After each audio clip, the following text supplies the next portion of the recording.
world across the block. Kahed Belaja, where I get my chala. Who reporting live from the universe? It's the First Nations MC.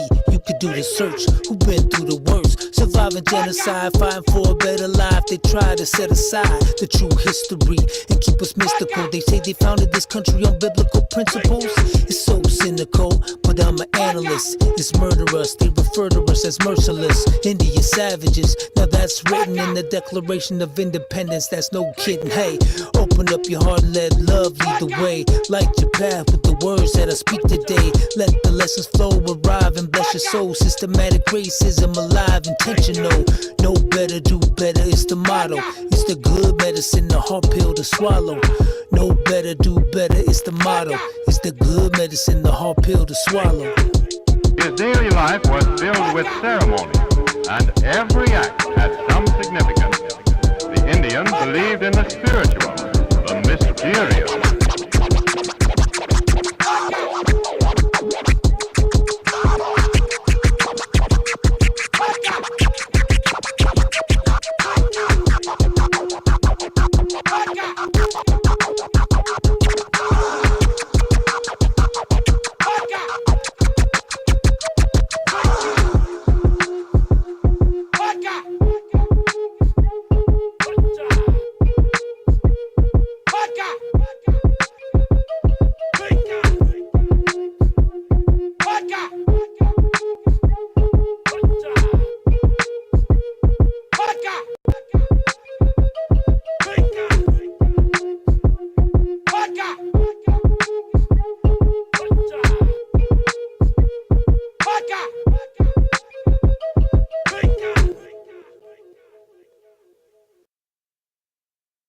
Come from all over this world. We live here together, and we should be proud because our ancestors saw this day. They said that one day people will walk around and the land will be covered with black ribbon and spider webs will be everywhere, and people will talk to rocks. Sound crazy? But look around, those black highways, ribbon. What about those telephone lines and those electric wires like spider webs all over the land? And what do you have in your hand, some of you? What do you have in your pocket? That little black thing, that little thing that you talk to? Long ago, we had never seen a telephone. Now we saw those in a dream. Now look, would that look like a rock to you? We had never seen them before, but our dreams did. Believe in your dreams and believe in yourself. We do things for each other and help in a good way. Just like that turtle. That turtle carries his home wherever he goes. That turtle is powerful, like our lodges. Be like those birds and carry the respect and love of the land. Love and respect of other people, of those who gone before you, those warriors. And warriors are not just men who conquer and defeat. Warriors are men and women and children who do good things like Boy Scouts and Girl Scouts. They help the community. That's what makes you a warrior. It's not how you hurt someone. It's how you help someone. That's what a warrior does. Let your heart sing a good song. Might even sound something like this.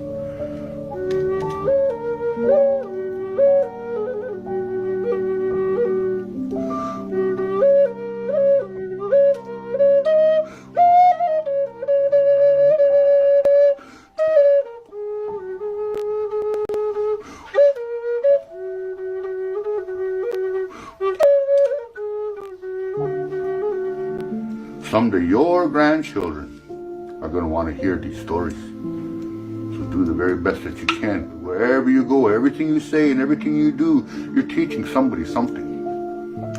You teach bad or you teach good. It's up to you. Be the best warrior you can be. Hope. Thank you. Isaiah chapter 58 and verse 1. Cry aloud, spare not, lift up thy voice like a trumpet, and show my people their transgressions, and the house of Jacob their sins.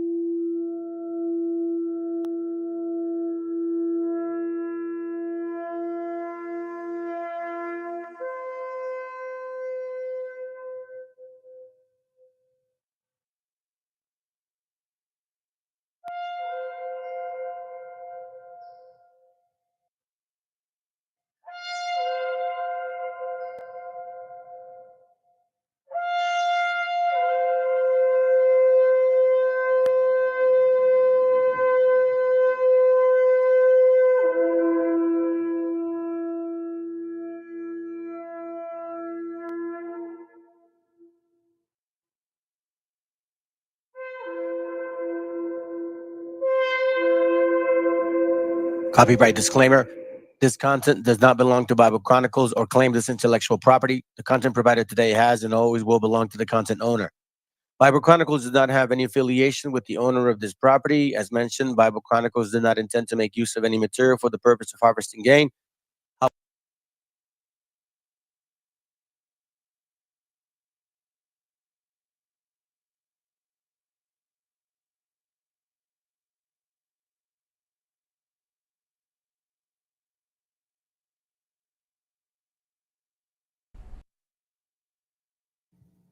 Isaiah chapter 58 and verse 1. Cry aloud, spare not, lift up thy voice like a trumpet, and show my people their transgressions and the house of Jacob their sins. Copyright disclaimer. This content does not belong to Bible Chronicles or claim this intellectual property. The content provided today has and always will belong to the content owner. Bible Chronicles does not have any affiliation with the owner of this property. As mentioned, Bible Chronicles did not intend to make use of any material for the purpose of harvesting gain. However, Title 17 of United States copyright law states for theological or general educational purposes, and thus Bible Chronicles believes that this principal material copyright law.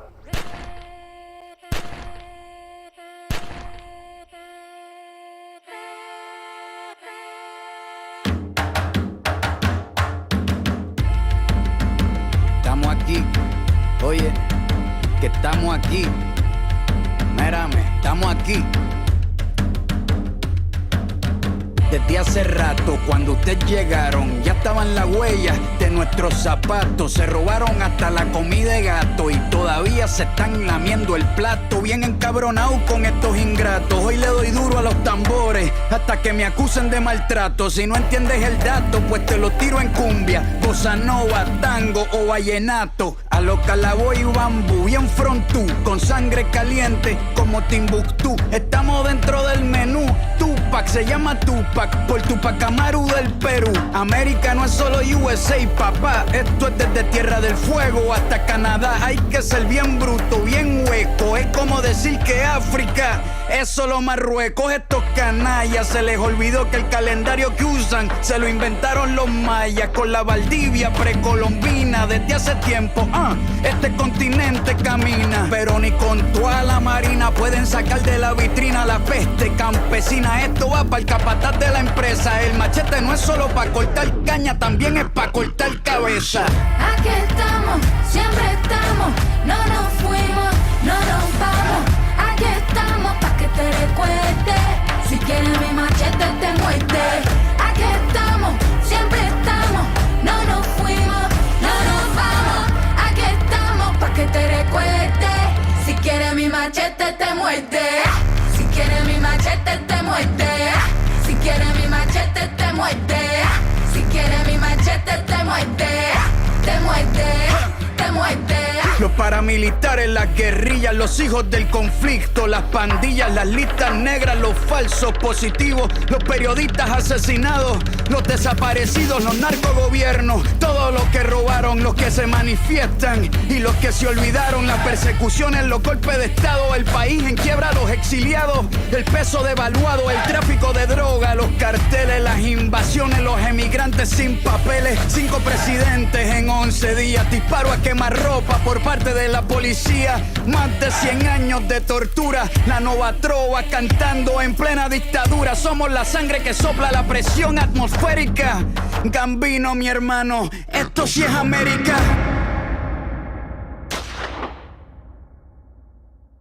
Aquí estamos, siempre estamos, no nos fuimos, no nos vamos. Aquí estamos pa' que te recuerdes. Si quieres mi machete te muerde. Aquí estamos, siempre estamos, no nos fuimos, no nos vamos. Aquí estamos pa' que te recuerdes. Si quieres mi machete te muerde. Si quieres mi machete te muerde. Si quieres mi machete te muerde. Si quieres mi machete te muerde. Te muerde, te muerde.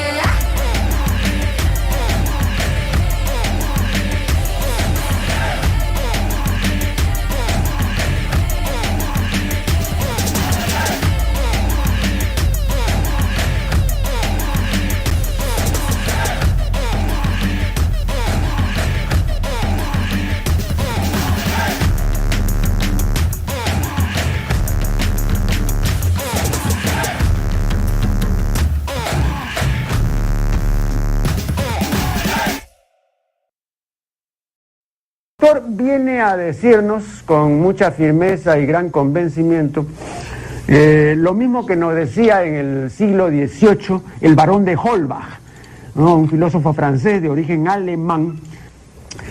Si nos remontamos al comienzo, entonces hallaremos que la ignorancia y el temor crearon a los dioses. La fantasía, el entusiasmo, con mucha firmeza y gran convencimiento lo mismo que nos decía en el siglo XVIII el barón de Holbach, ¿no? Un filósofo francés de origen alemán. Si nos remontamos al comienzo, entonces hallaremos que la ignorancia y el temor crearon a los dioses. La fantasía, el entusiasmo o el engaño los adornaron o desfiguraron. La debilidad les rinde culto, la credulidad los conserva, la costumbre los respeta y la tiranía los apoya para que la ceguera de los hombres sirva a sus propios intereses.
I think it works, man. I think it works. Let me see.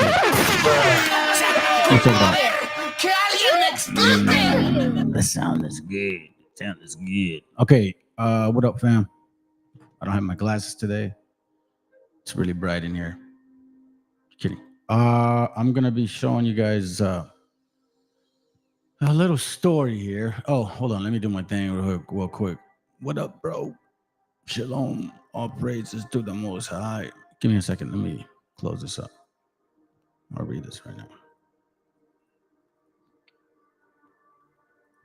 Okay.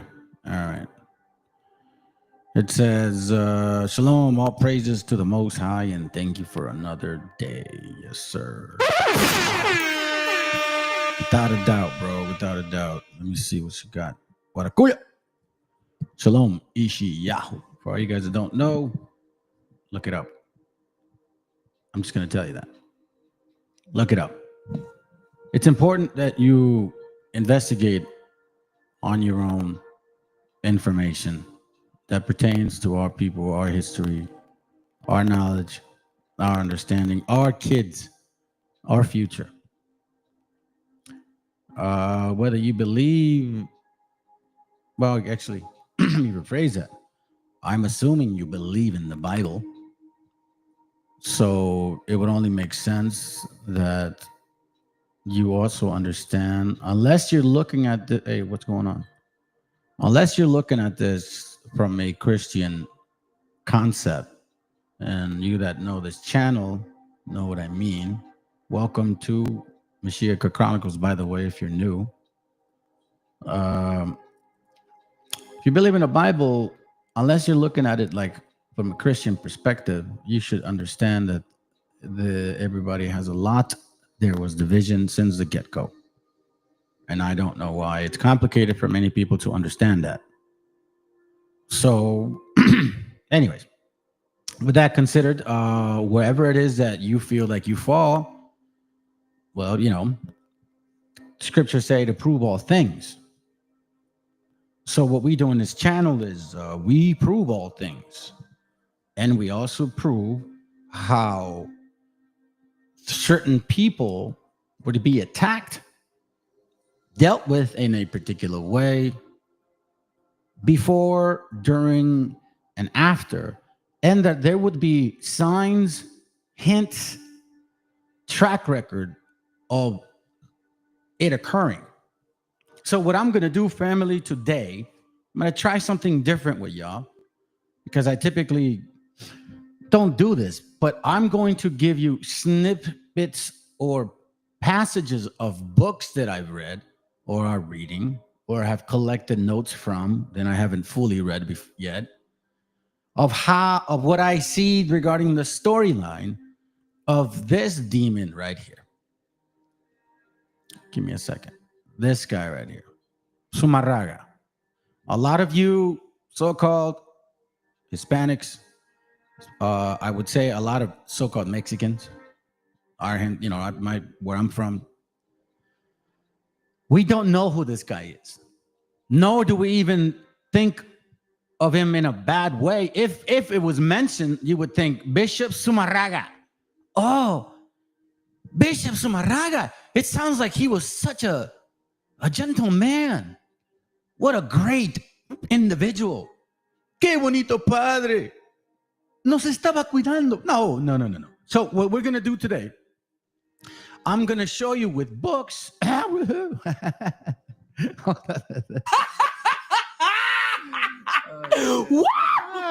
Hey, clear your throat, brother.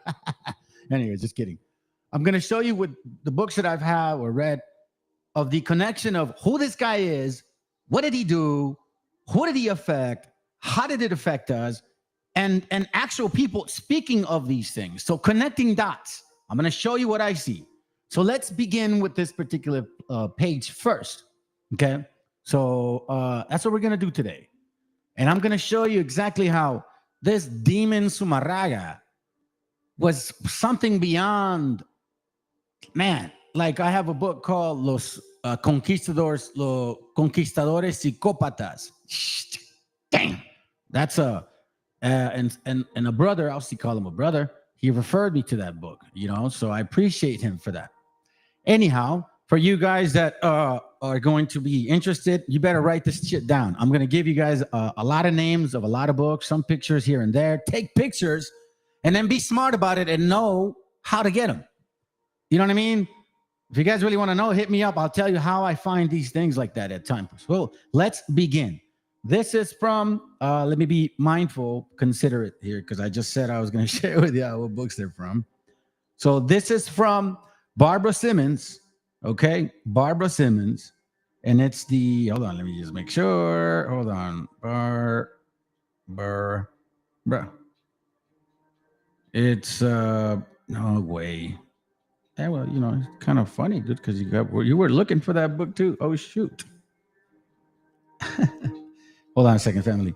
By the way, happy, I guess, I don't know, 7th-day rest. So you guys that keep it on a Friday and Saturday, you guys know what's up with me, man. As long as you are doing, again, we all see things in part. I'm not going to blast you for that stuff because I still don't see everything clearly. And the scriptures talk a lot about that too. For example, those that are not strong in the spirit and are still dabbling in certain things, I'll just knock them out completely. And if you're bringing children on board, you got to do it wisely. Anyways, the book is called The 10 Tribes of Israel by Mrs. Simmons, historically identified with the Aborigines of the Western Hemisphere. Okay, so let's read it real quick. I'm sure you guys got ahead of me, so let's good. Sagahun, and again, Sagahun was a writer. And you're going to find out how we're going to connect this. So exactly, let's find out. Let's find out. Well, let's find out what we're going to find out. It's pretty stupid, man. Come on, bro. Sagahun further complains that he was forcibly deprived of the very valuable painting representing the great temple.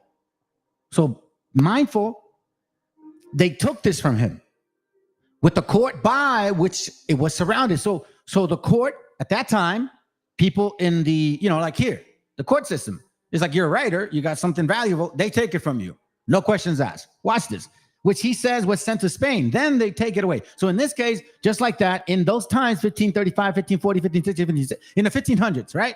Not too far from 1492, this guy's like gathering some, material that represents our great temple.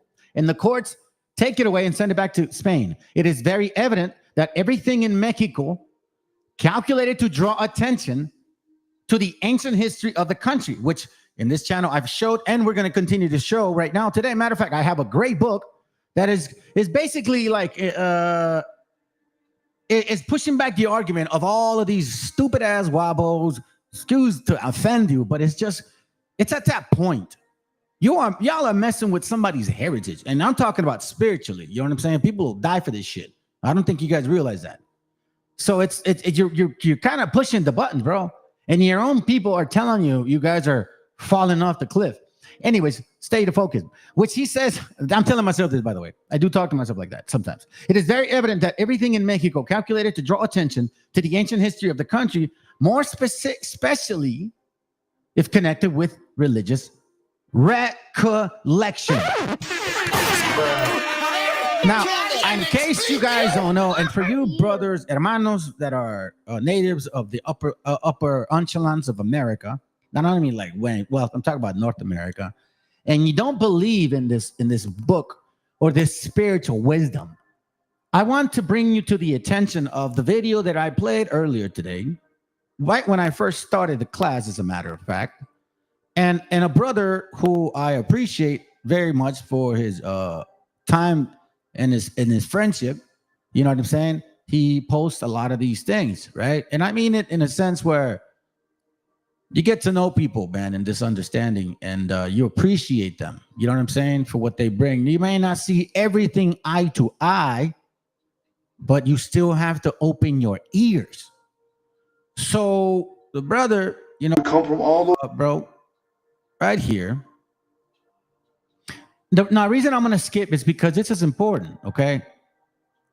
I'm trying to communicate with the so-called natives, North American natives. You know, I'm trying to connect with y'all because you guys are misunderstanding the purpose behind what occurred. And I'm going to show you that we also have historical books representing the great occurrence of 1492 and how we knew that this was going to happen. And this is why it relates to the story of La Llorona. You know what I'm saying? So be mindful of that. Be mindful of that. You know what I'm saying? Because that's going to be... Oh, okay. All right, so check this out. I appreciate it, bro. Let's listen to this real quick. And then I'm going to finish reading, because you have to understand that this history that they hid from us has everything to do with your recollection on a spiritual level, not in the flesh, not because you look like a native, not because you got long hair, not because you speak Spanish, you know, not because you look like so-called indigenous, not any of that. Pay attention. We come from all over this world. We live here together. And we should be proud because our ancestors saw this day. They said that one day people will walk around and the land will be covered with black ribbon and spider webs will be everywhere. And people will talk to rocks. Sound crazy? But look around, those black highways, ribbon. What about those telephone lines and those electric wires like spider webs all over the land? And what do you have in your hand, some of you? What do you have in your pocket? That little black thing, that little thing that you talk to? Long ago, we had never seen a telephone. Now we saw those in a dream. Now look, would that look like a rock to you? We had never seen them before, but our dreams did. Believe in your dreams and believe in yourself. We do things for each other and help in a good way. Just like that turtle. That turtle carries his home wherever he goes. That turtle is powerful, like our logic. Be like those birds and carry the respect and love of the land. Love and respect of other people, of those who gone before you, those warriors. And warriors are not just men who conquer and defeat. Warriors are men and women and children who do good things like Boy Scouts and Girl Scouts. They help the community. That's what makes you a warrior. It's not how you hurt someone. It's how you help someone. That's what a warrior does. Let your heart sing a good song. Might even sound something like this.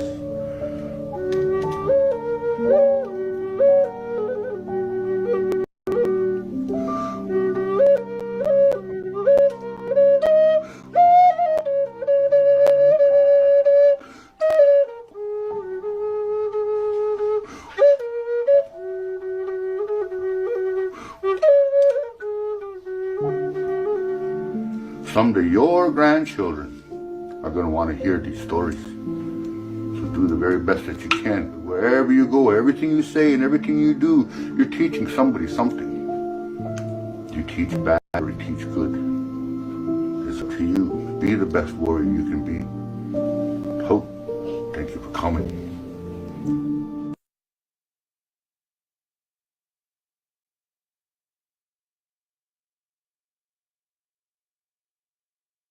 Now, as you can see, the brother there puts, I don't know if it was VETC, but he puts in there, believe in your dreams. And yeah, you're right, but it's beyond, it's more than that. Spiritual things are being discerned, and then you guys don't realize sometimes these spiritual things do have a double meaning. Now, he says that there were going to be ribbons on the earth, spider webs in the sky, and people would be walking around with bricks in their hands. Makes perfect sense. Ribbons, black ribbons, streets, spider webs, you look up, electrical wires, phone lines maybe, right? And then you think about a block in your hand. What the concept would you think about, right? So this is important. Job 11:6, and that he would show thee the secret of wisdom, that they are double to that which is. Know therefore that God exacted of thee less than thine iniquity. See, double to that which is, meaning that there's double meanings in those so-called dreams. This is the actual spiritual recollection that certain people wanted to disconnect, or that wanted to destroy you. Oh, hold on, let me rephrase that. Hold on a second. This is, man, I confused myself. Basically, what I'm trying to say is this is the actual attack that these enemies would try to implement against us, meaning what? That they would separate us from our spiritual connection, our understanding, our history. Because as you know, like the gentleman was saying, you should teach these things to your children, right? Because they matter. So let's go again. So I won't change again. Segahun further complains that he was forcibly deprived of the very valuable paintings representing the great temple, with the cord by which it was surrounded, which he says was sent to Spain. We made that clear. It is very evident that everything in Mexico, calculated to draw attention to the ancient history of the country, more especially if connected with religious recollections, was carefully removed from notice immediately after the conquest. Now think about this for a moment. They want to remove basically all of your memory. Now, the Bible says that certain people would lose their heritage. Jeremiah 17, right? More especially if connected with religious recollection, which has to do with the spirit, was carefully removed from notice immediately after the conquest. Pieces of sculpture were mutilated or buried. Paintings were burned.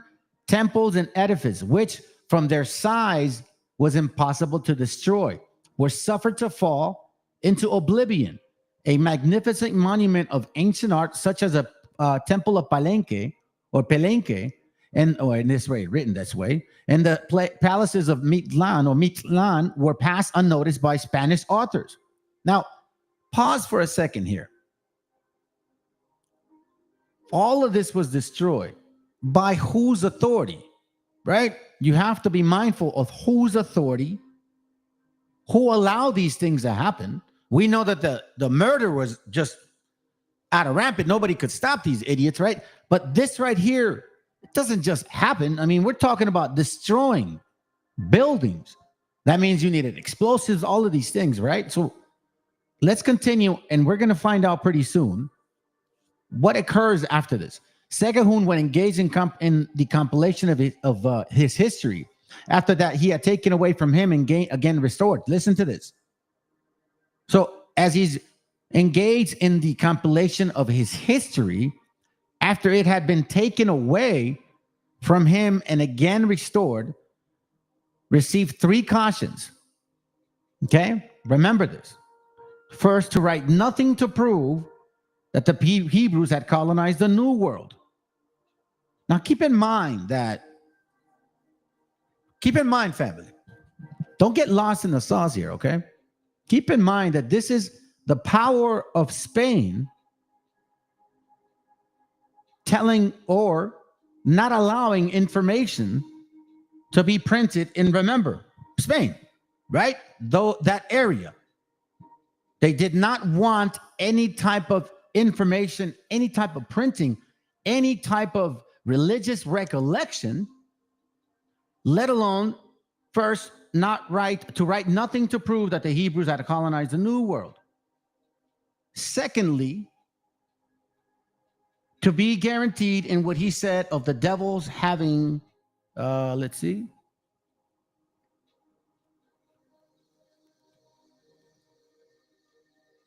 in taking himself a chosen people in the world and counterfeiting the rites and ceremonies of the Jews. So now he says, well, let's go back so you can see it. Secondly, to be guarded with what he said of the devils having imitated gods, taking to himself a chosen people in the New World and counterfeiting the rites and ceremonies of the Jews. So, like, be careful about your right, because, you know, the devil did it. And thirdly, or last, not to advocate, don't push, don't promote, don't sub-edit, don't support other writers, not to advance the hypothesis that that Christianity had ever been proclaimed to the Indians, or to treat too largely on the history of Quetzalcoatl. Okay? So here we see three things being denied.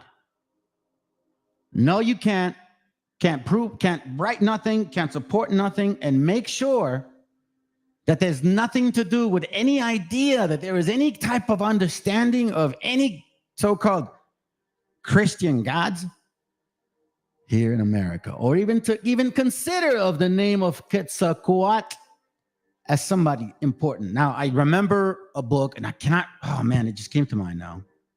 And I'm not going to look for it. But it says of a particular bishop or priest at that time that he was actually writing a letter to his daughter and naming the Meshiach as Quetzalcoatl. Very interesting. Now, it says here also that the Biblioteca of Pinelo, a work that the express object of which it was to illustrate the history of America, or Mexica, by extracts, hold on, let me drink some water. From extracts from the reference,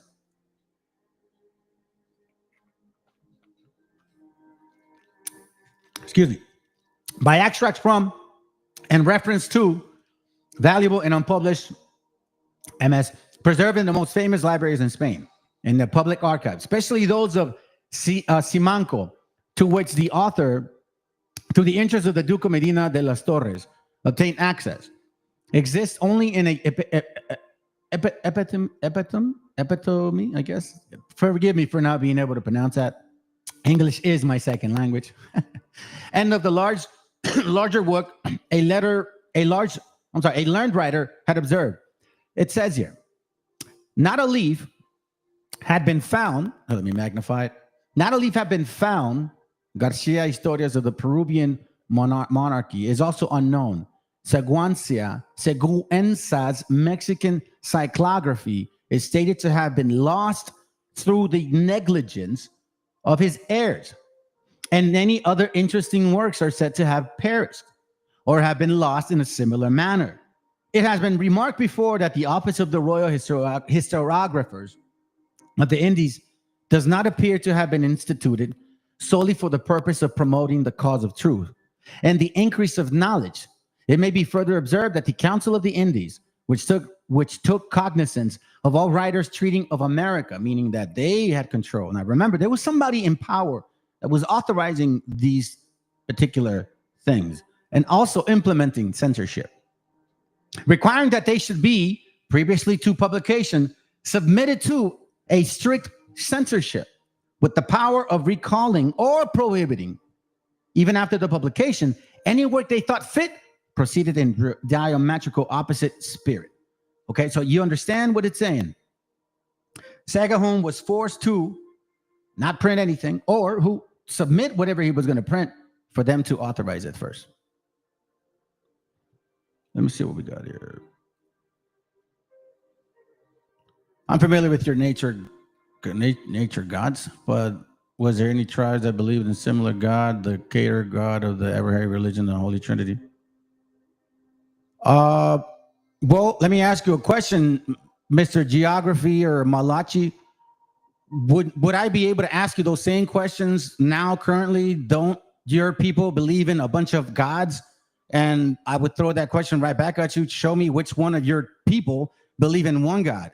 Some of y'all believe in Jesus. Some of you are Protestants. Some of you guys are Muslims. Some of you guys are, I don't know, Hebrew, like so-called Jewish. And don't say that just because they're Jewish, they're not white people. They're white people just like you, or white, or whatever you are, because based on your question, based on your picture, I can tell that you're leaning more towards that side. That's what it seems like to me. So I would reference your question because it's pretty general, man. But what there any tribes believe in this? Which year, which time, what tribes, and in what comparison, which God are we talking about? Now, when you say God, the God of the Abrahamic religions of the Holy Trinity. So exactly, prove to me then, which gods do you worship? Geography Clementine. I'd like to know, which gods do these religions worship? Because it sounds to me like they all believe in many gods, not one at all. So let's continue, family. Again, Sagahun was what? Prevented. Prevented, right? But who has the power to do this? So let's go here now. Let me show you something about this particular person. Remember, the whole concept was this right here. ZUMARRAGA, el psychopath, a religious freak, a Christian doctrine believer who was one of the first ones to try to implement the Trinity, hence also the Immaculate Conception, hence also the Virgin Mary, hence Christianity, Christians who want to claim to say they don't believe in gods, but they're worshiping trees on Sunday, December 25th, claiming to be Jesus. I don't know what that means. To me, it's kind of confusing. So now, this is Spain, Juan de Zumarraga. I need you to pay close attention because we just read about Sagahun, a writer of that time. He was told, you can't do this, you can't do this, you can't do this. Give me that stuff that don't belong to you here. I can only give you back what we think it's suitable for this situation that we have in our hands with these people that we have a fear for. So let's read. In Spain, Juan de Zumarraga, by the way, hint, Juan Diego, isn't it funny? It's Juan de Zumarraga, and supposedly Juan Diego was the one that the Virgin appeared to. Okay, Juan Diego had been ordered by the Emperor Charles V. This is why you guys eat that chocolate, Carlos V, because he was a Moreno. To exterminate, it don't mean he was from West Africa, just a Moreno. Exterminate the witches of Navarre, which he did by burning thousands of them at the stake. Listen to this. He was given authority by the king himself to exterminate anything that, he considered to be witchcraft, right? Which he did by burning thousands of them at the stake. This is your Christmas Christian doctrine. Christians, this is what you guys still to this day worship. I don't understand. And this is where I get the native brothers and don't believe in this right here, the Bible and all. I get it. But you have to look further beyond. Like, for example, you can't get mad at your dad.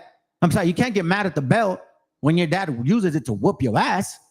It's your fault. You're mad at the belt. You're like, that damn belt, I don't like it. Yeah, well, you know what? You shouldn't have done that shit. You know what I'm saying? That's how it works. We knew in this land, different tribes understood that there was something to do with chosen people. And I'm going to show you. Appointed Bishop of Mexico. He boasted of having destroyed 500 Indian temples. Remember that? We just read earlier. We just read earlier of what just occurred. Representing great temples, that didn't matter. They were mutilated. Meaning you're talking about temples and edifices, right? Which from sizes was impossible to destroy. Destroyed to oblivion. Who had the authority to do this? Your Juan de Zumarraga. Yes, appointed Bishop of Mexico. He boasted of having destroyed 500 Indian temples and 20,000 idols, supposedly, okay? On Sunday, November 30th, 1530. Remember that year. Had Don Carlos Ometoxin, Lord of Texcoco, publicly burned at the stake in Mexico City's Plaza Mayor. Plaza Mayor, Mexico City's Plaza Mayor, accused of having worshipped the god of rain. That's Christianity for you. That's Christianity for you. Hey. Let me see that real quick. Yes, we Arawaks had one creator. So did many natives. Geography. That's what I call them, geography. What up, bro? All will be revealed. What's up, man? Rome Christianity itself is a Greco-Roman religion. Christianity never had an Abrahamic God. I know you all going to claim to be the people of the book after the state of Israel fails. Of course. Eat up!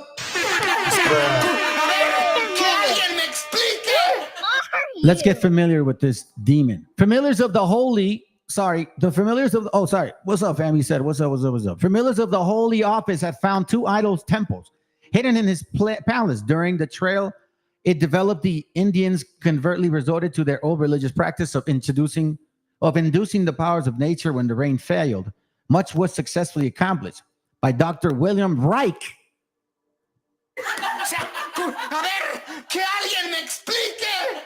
Even then, that last name is there. Not kidding. By means of William Reich in the United States in 1950, for which the satisfied blueberry growers of Maine paid him money, whereas the U.S. Food Administration paid him with the public burning of his books and a prison sentence which cost him his life in penitentiary. Just using as an example. In the marketplace of Texcoco, Zumarraga had a pyramid formed of the documents of Aztec history, knowledge, and literature. Their paintings, manuscripts. Oh, sorry, by the way, this book, I apologize, family. This book is, hold on.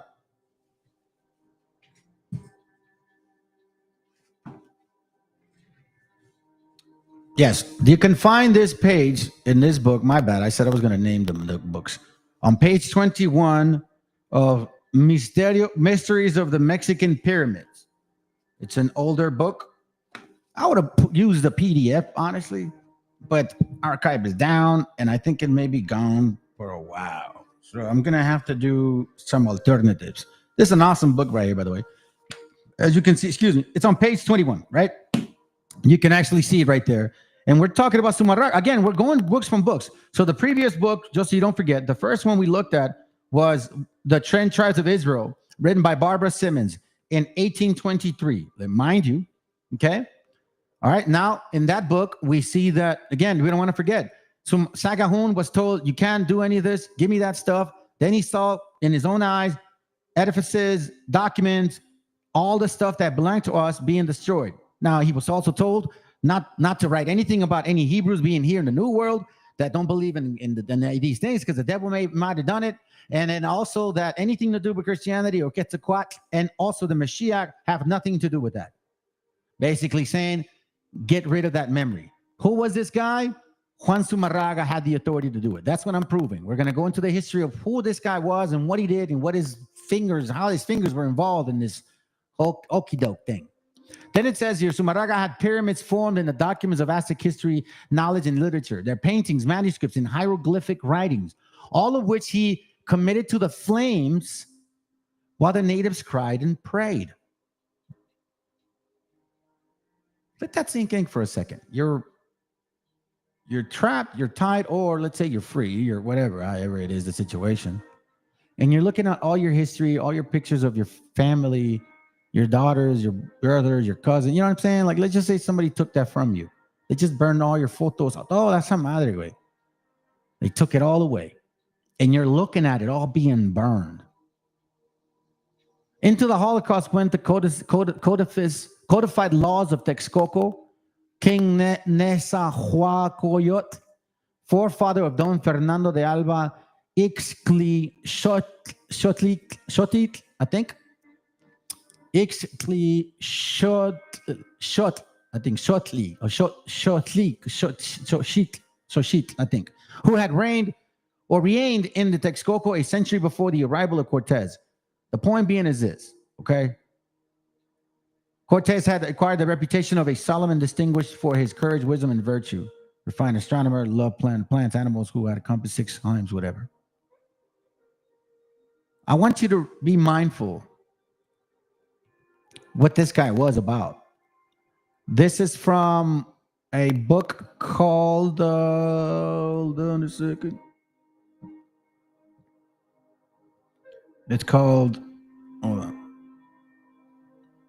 Quetzalcoatl, or Quetzalcoatl, I can't believe I said that shit.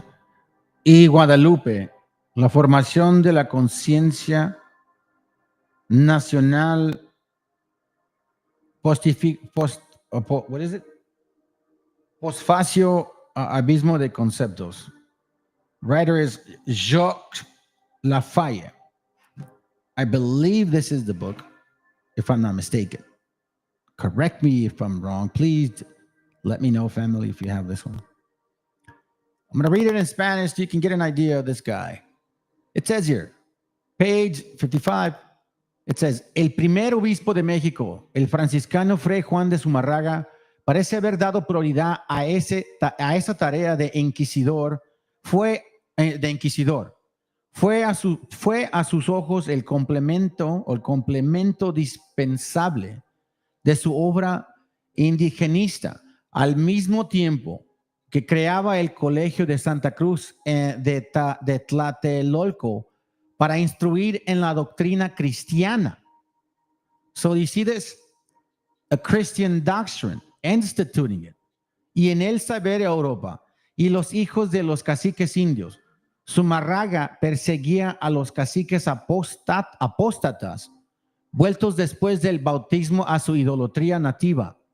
Gracias a ese disponemos de la acta de las declaraciones de los indios acusados por ese primer tribunal de la Inquisición que comenzó a funcionar en 1536. You see this here now. He was, at this point, let me see. Was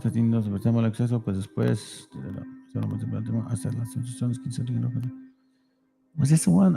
Man, I don't want to confuse you. Let me skip that. My bad. My family. I don't want to confuse you. Okay, so here we see that he told, do not write anything. Okay, he destroyed everything right here. Right now, I'm going to show you this real quick. That concept of, here it goes right here. What else did he stop people from doing too? Okay. I'm sorry, I'm kind of jumping back and forth, family. I got lost on that page. I wanted to prove a point, but it's gonna make no sense at that point anyways. Now, we're talking about Zumárraga. What exactly was he about? What kind of power did he have? We know that he destroyed most of what he could, buildings, books, history, and our people. Burned them to death, right? Okay. We know that he was a bishop. We read earlier something to do with the Christian doctrine trying to institute it. Okay. Now let's read further. He was around 1530, 1540, so to speak, right? This is from the Lutheran newsletter, written in 1900, I believe. Yes, September 7th, 1900. Again, from the Lutheran newsletter, September 7th, 1900. Okay? So let's go to a section below. Continue to talk about the Zumárraga character. Here's what they write. Dr. Francis S. Borden relates the following about the first Bible printed in Mexico in the Christian Advocate. The printing press came to Mexico in 1539. For in that year, there was printed in Mexico, in Spanish, a brief compendium of the Christian doctrine. Now, keep in mind that once they pacified our people, after destroying everything they could, after giving us an example of what would happen to us if we don't listen, what did he do? He started implementing a brief compendium of Christian doctrine under the auspice of the famous Bishop Fray Juan de Zumarraga.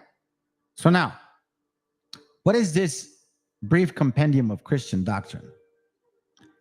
He destroyed all our documentation, wants us to forget who we are, but definitely implements this. This is from the same book. Come back to it. Mysteries of the Mexican Pyramids. Page 16. It says, as land was stolen from the natives, great famine ensued. Yet heavy taxes were laid on Indians. Those who failed to pay were tortured to death.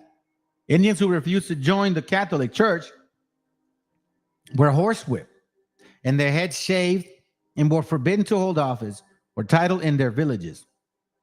For failing to attend mass or for practicing any old riots, the Indians could receive 100 lashes. According to the Spaniards, Indians were supposed to know only the Our Father, Ave Maria, Credo, the Ten Commandments, which also includes the Rosario. Reading and writing were considered as dangerous as the devil. You understand that? Now, that's the Christian compendium that we're talking about here. So let's bring you back. The printing press came to Mexico in 1539. For in that year, there was printed in Mexico in Spanish a brief compendium of the Christian doctrine. They had just destroyed all of our documents under the auspice of the famous Bishop Juan Diego Zumarraga. That was just 81 years before the Mayflower brought the first pilgrims to Plymouth Bay. From 1539 to 1810, when the immortal Hidalgo raised the cry of Mexican independence, and during the 271 years of Spanish rule or misrule in Mexico, Spain not only did not give Mexico a Bible, but sternly prohibited the publication of any part of the sacred scriptures in the language of the Mexican people.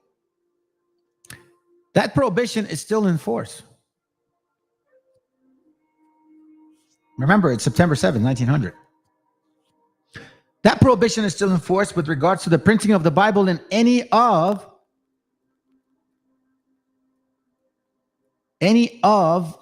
the 52 different languages and dialects spoken in Mexico today. The first edition of the Bible in Mexico was printed in Latin and Spanish in Mexico City, finally, between 1831 and 1833. It appeared in 25 volumes with an atlas. Like I've said it before, it's like those old Encyclopedia Britannica books, you know, and cost over $200. This is in 1830, like maybe $9,000, $10,000 now. So that still remained a prohibited book to the great majority of the people. One thing that was available, though, however, from 1492 to 1833, even then, though, remember, you couldn't read or write, right? And you couldn't really read anything because it wasn't allowed to print any Bibles, even in the 1900s. Remember, keep that in mind. So the Bible's allowed to be printed in 1831, 1833 in Mexico, but it's still prohibited in this year, September 7, 1900, in Mexico, by the way. Okay? You guys don't know that, do you? Great Christian scholars, huh? Y'all don't even know that. It was prohibited in any language, including the 52 dialects of the Mexican people. Now, finally, in 1831, there is something printed, a volume, 25 of them together, cost $200, right? So expensive, though, that, you can't afford it. So I say that Spain never allowed Mexico the sight of the word of God in all the centuries of her dominion. Of course, the Latin Bible could have been had. Yeah, I remember that still. For 350 years, the Mexican press has been at work on lives of saints, catechisms, on the silliest, most vapid, and immoral tales in Spanish, and taken from Italian and French. That is an important point here. So we understand now, once again, Sagahun, writers are told, don't print anything related to these people. We see that it's this guy, ZUMARRAGA, who has all the authority, and he boasts about destroying our stuff. Then what ends up happening, he implements in 1531 the Christian Compendium, right? Clearly shows that we're only going to be able to read and learn the Our Father, Ave Maria, Credo, and Ten Commandments, and Rosario. Anything beyond that, you're not going to learn or read. You're not allowed to. Okay? However, this guy does continue and say he was teaching just crazy vapid shit. Like what? I'll give you an example. For you guys that believe in the Virgen Maria, it's time for you to fall off that fucking chair. Because it's really, really not real. There was no Juan Diego. It never happened. Shit was a lie. Just like the Willie Lynch letter. That shit was a lie too. Botia can get it. La falsedad de la aparición de la Virgen de Guadalupe. Why am I bringing this up? Because Juan Diego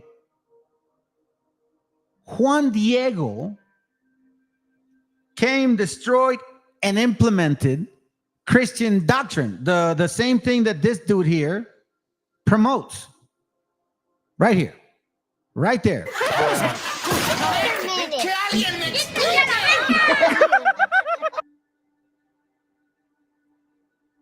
Falsedad de la aparición de la Virgen María. That's where the Trinity concept comes from. The Spirit. You know, if you really think about it, that's why these Christians believe that. That's why they believe in that whole little angel stuff. The angels came from the sky and slept with the girls. That's why they believe that Jesus did the same shit. Or God came, the Spirit came down and had sex with the chick. That's what they believe. The angels, the watchers, they came down and had sex with humans. So that's why they believe that, you know, some spirit came down and impregnated Mary. Damn. Anyways, this is from a book. By the way, let me stick to the point. Called. Hold on a second here. Is this one? Give me a second.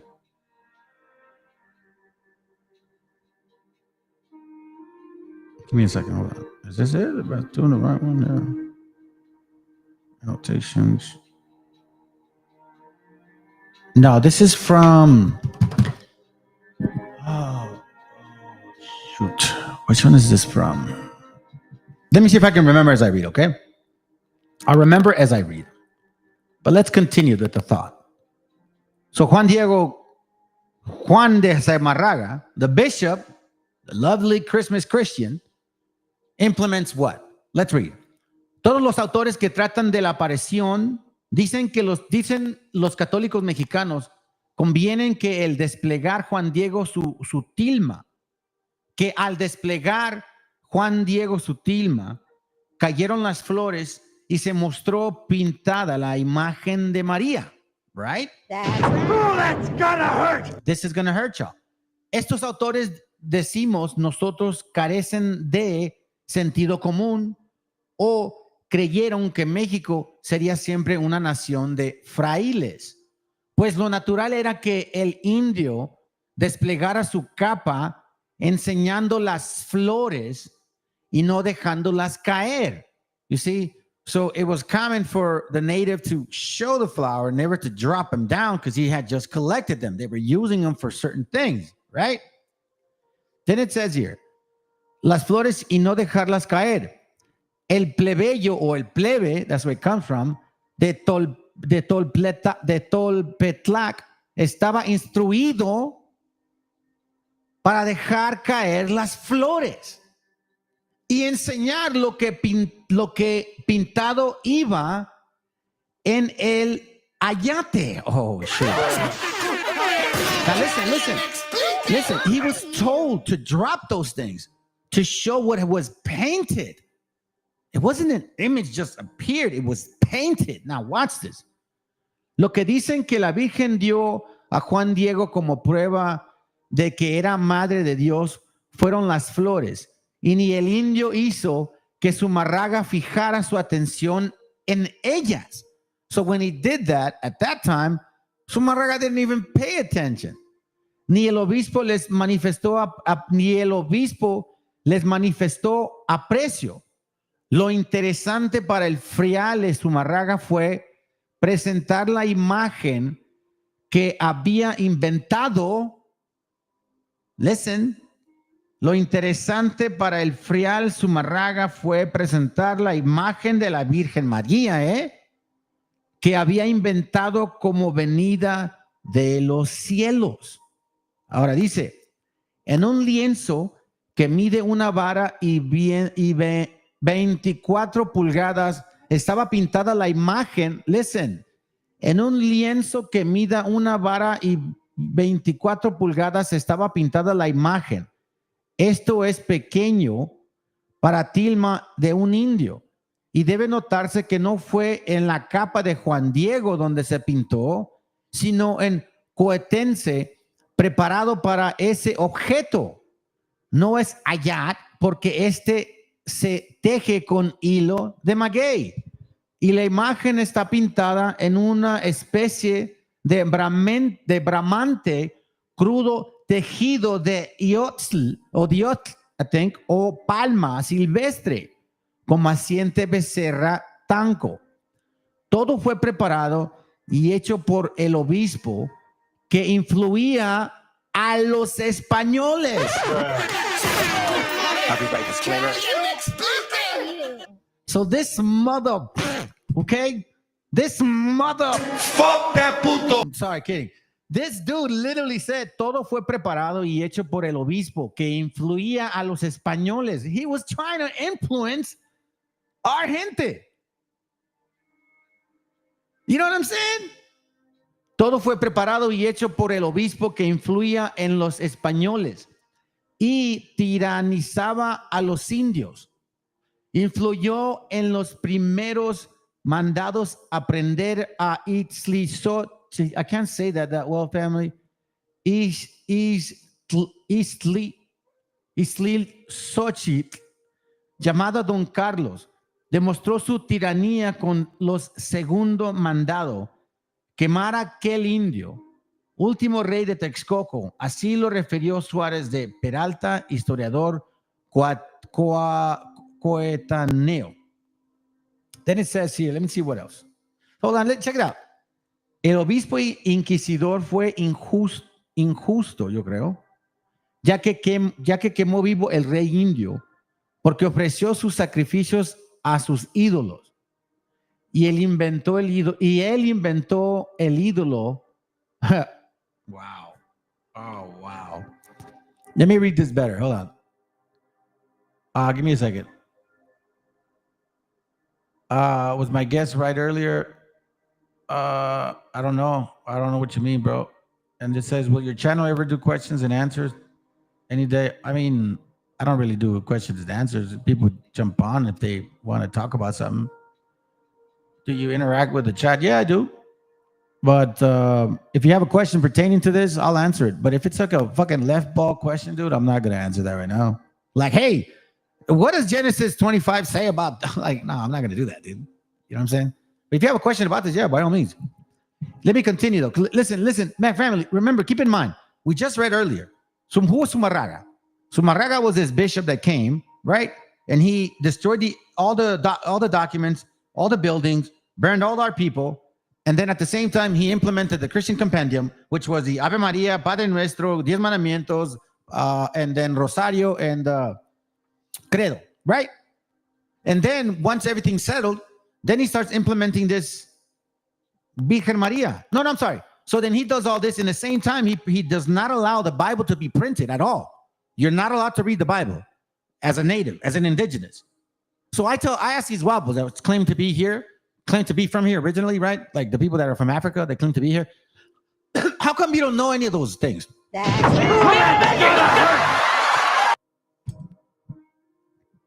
How come you don't know about Padre Nuestro, Ave Maria? How come that doesn't like flow through your history?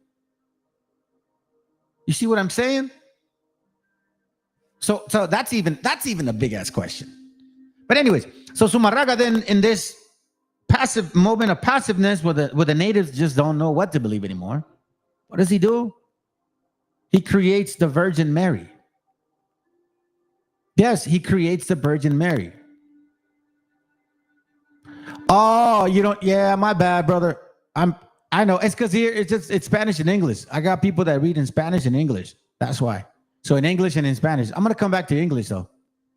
I think you could put the translator, bro.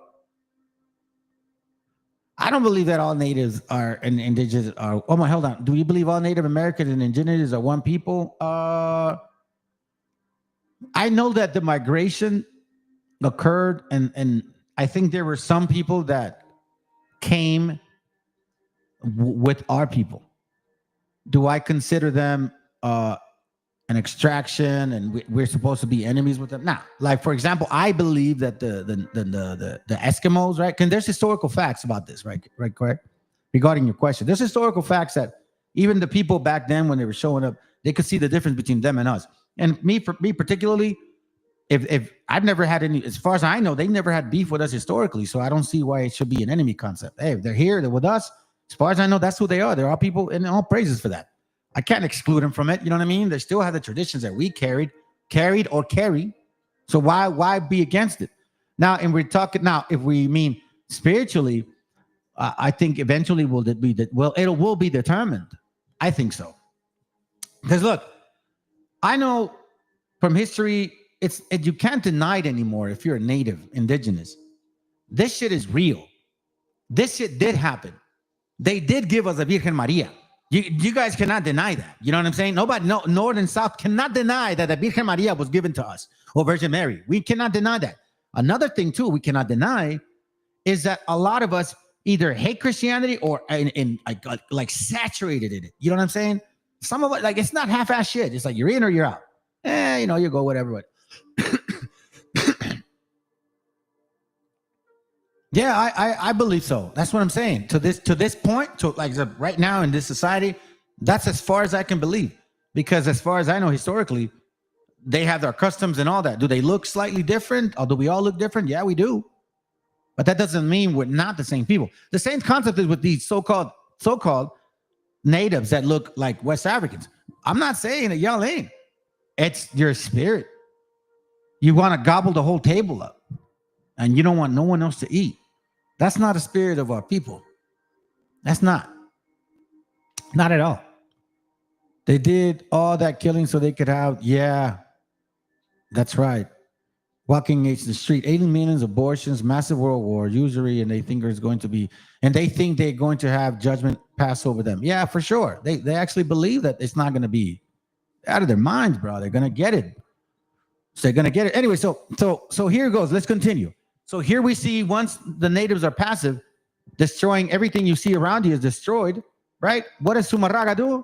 Check this out. He starts implementing this concept of the Virgen Maria. He uses a so-called Juan Diego dude character. And here in the second paragraph, you guys speak Spanish. If you don't, I'm going to explain it real quick. I'll just say, basically, there's no way that could have been done because what they knew and understood at that time, what they saw in those written concepts, letters, whatever they found, that it was knitted in from the natives because these natives were specialists at making art out of petals of flowers. Oh, that's gonna hurt! That's why if you read this entire book right here, this particular next 10 pages, which I'm not going to do, it says that, okay? So check this. El obispo inquisidor fue injusto, ya que quemó vivo el rey indio porque ofreció sus sacrificios a sus ídolos.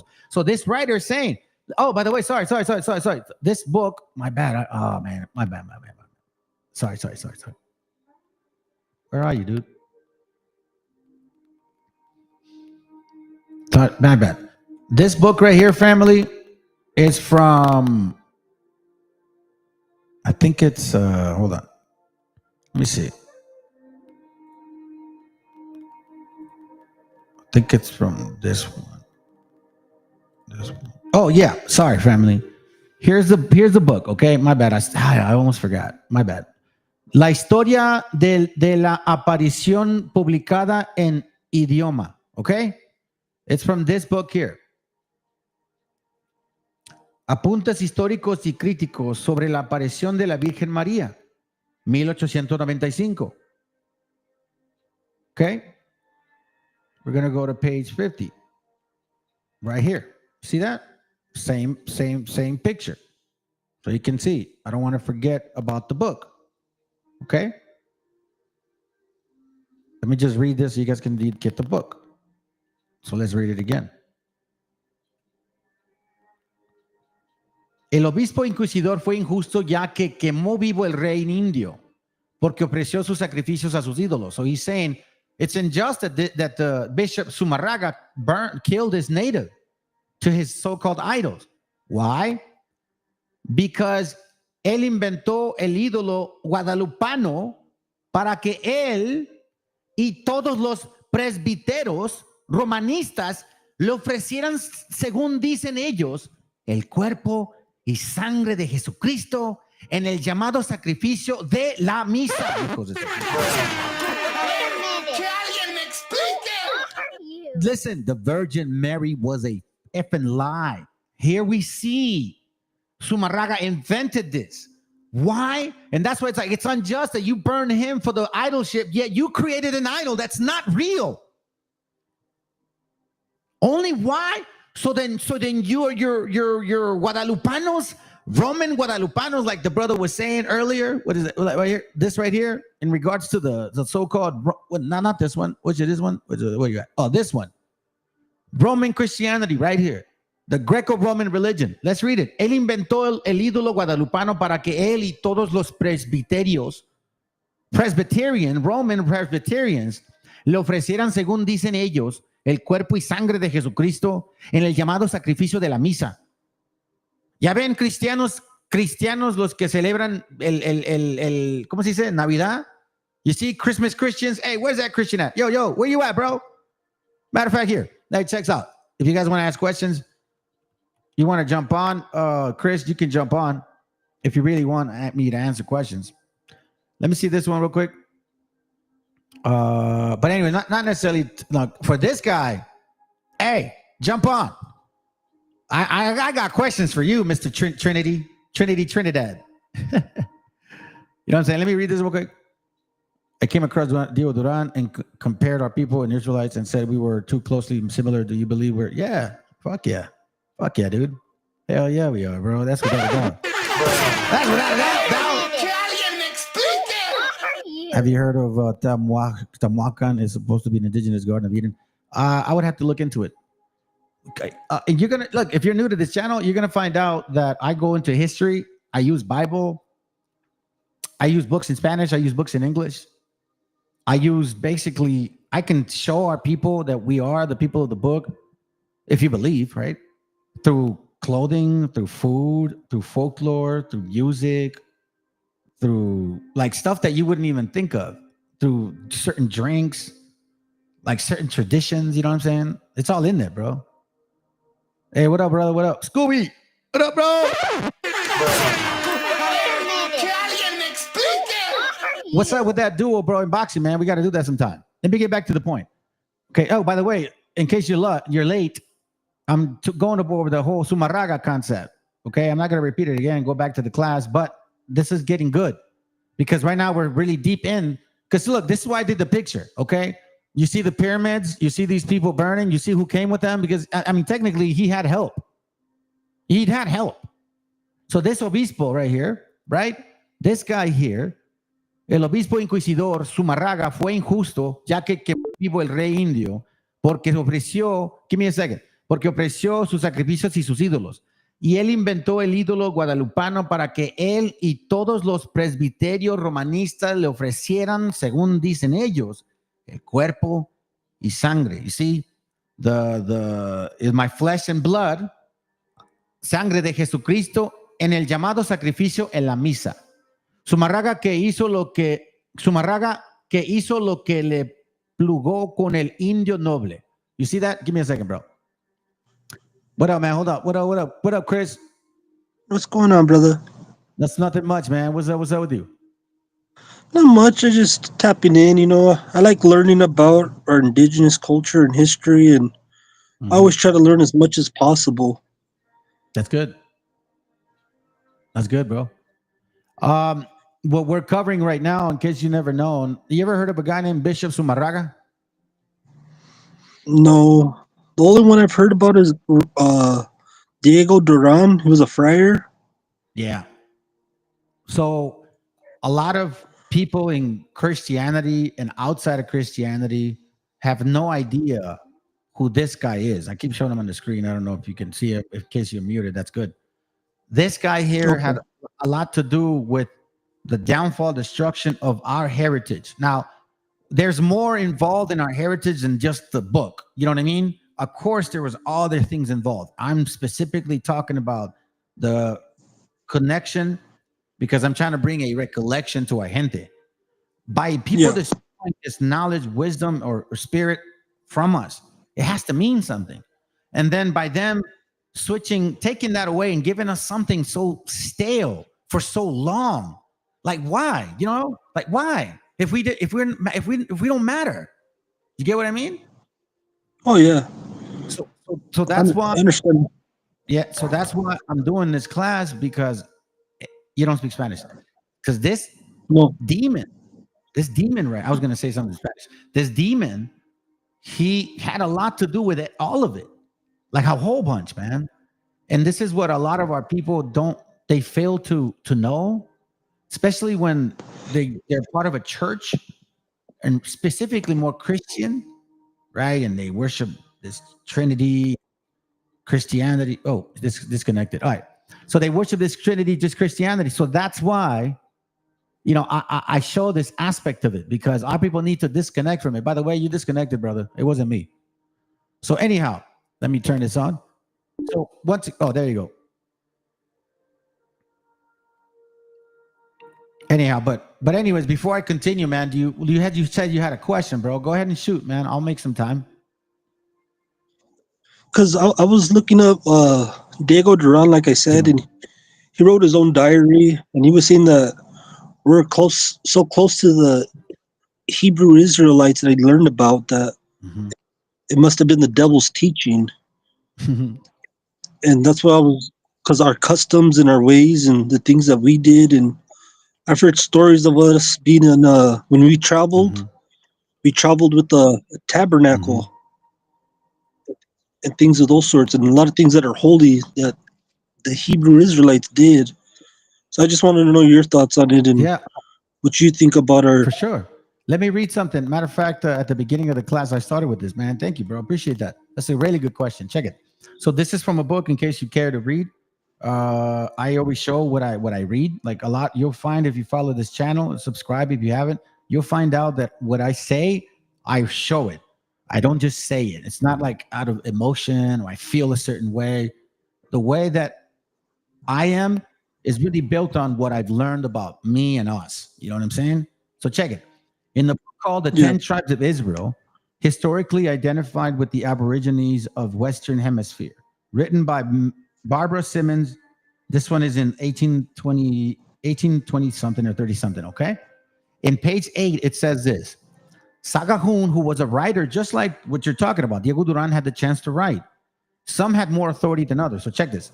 Sagahun further complains that he was forcibly deprived from a very valuable painting representing the great temple with the cord by which it was surrounded, which he says was sent to Spain. So they take this away, send it back over there. Check this out. It is very evident that everything in Mexico, and this including North and South, not just the center, okay, of so-called Turtle Island. We're talking about North and South, okay? It is very evident that everything in Mexico calculated to draw attention to the ancient history of the country, more specifically or especially if connected with religious recollections. That's an interesting word, right? Watch this.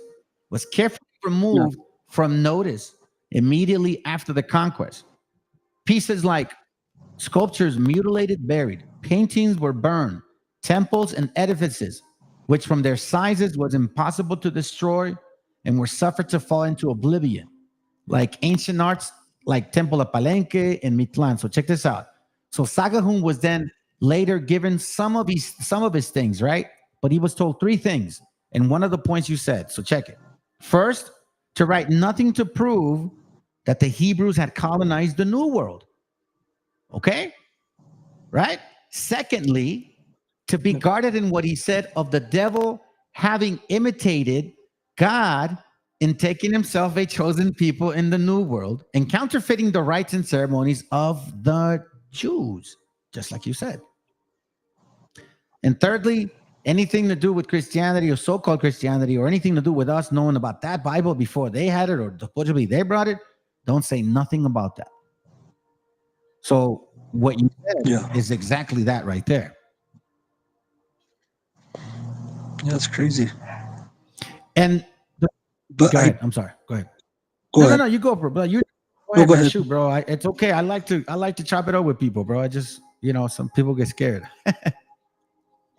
Yeah, I have two more questions. So there's this place, I want to say it's in Mesoamerica, and it's called Tamwancha, and it's supposed to be like the Garden of Eden, the city of the gods. How do you spell it? And I put it in the in the chat because it's pretty long. Cool. Let me check it. No, keep talking. I'm gonna find it right now.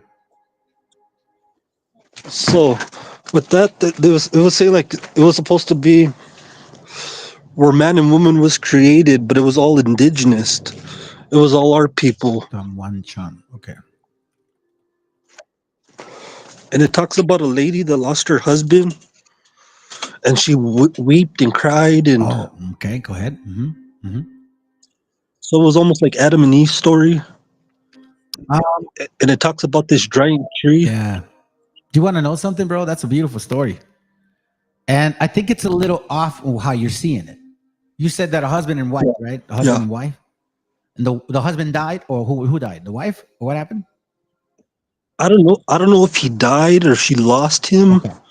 But they said that she was weeping and crying for him. Right? Okay. See, you're saying a lot of important things. Because it has to do with the class. And I just pulled it up right now. It's Tamuacan. It says Tamuacan, a mythical or a location of origin known to the Mesoamerican culture. This is just Wikipedia, by the way. I don't know if it's like, I'm just going quick. Culture of the Central Mexican region in the late post-classic period. It is the mythological tradition and creation accounts of the late post-classic people such as Aztec. It doesn't really get into it. Hold on, let me see. Go ahead, keep talking. Let's see if I can find something related to what you're saying. Let's see. So that right there, and I guess like you're saying, it was supposed to be like pre before everything, part of the creation. So that's why I was always wondering, like I always try to go as far back as I possibly can to see where we began to where we end. And they always talk about this migration, like we came across this land bridge, or even during the Ice Age. And from what I've heard and learned, like they say that we're even here before the Ice Age. And man, it's kind of crazy that you're bringing up these questions, because I'm actually was going to answer a lot of the stuff that you're saying today. Like, for example, it's funny, dude. Like, oh, hey, thank God. You know what I mean? But this is amazing, bro. It's the creator, bro. It's that spirit. Because whether I gente wants to believe it or not, we're all very spiritual. Some of us, I think they lose mind into what that means. But I think you know what it means. Like, for example, there was a time where I was dealing with a lot of alcohol, right? I come from an alcoholic background, right? I've been sober almost 3 months now. Thank God, man. I appreciate the Most High for doing that for me. And that's good, right? bro. I know, bro. I know. My dad died of alcohol, dude. Like it was pretty bad, I had a grandfather. He died at 55 from alcohol. I had a heart attack July 22nd, bro. Or like a heart attack stroke type. And it had to do with because I was drinking a lot. I was stressing over my son and everything. But anyways, the point being is this. Damn, what was my point? Shit. What was I talking about? Ace. Because you're going to bring up a lot of this stuff earlier, and then we started questioning it. I'm proud of my dad for a reason. Oh, the spiritual part. I think so. Something to do with the spiritual part, right? And I think Yes. that coming from that battle, because it's a pretty crazy addiction, regardless of it's just alcohol. It could be anything, man. But being able to understand what that's about at that time, I was so like caught up in my own crap that I couldn't really see my children. You know what I mean? Like I could see them, but I couldn't feel them. You know? But It was a numb right. feeling. But I was aware of it though, bro. And I felt empty. Like this is not normal. This is not normal. You know? Yeah. Eventually, man, as time went on, I developed and I started really getting that connection back, and I started connecting with my children again. Then I knew what that whole concept was. I see them, like I see into you now. And that's what I mean by that spiritual concept. Your spirit was ripped. It was torn. Yeah, it was torn, bro. And when you got it all back together, you could feel the happiness.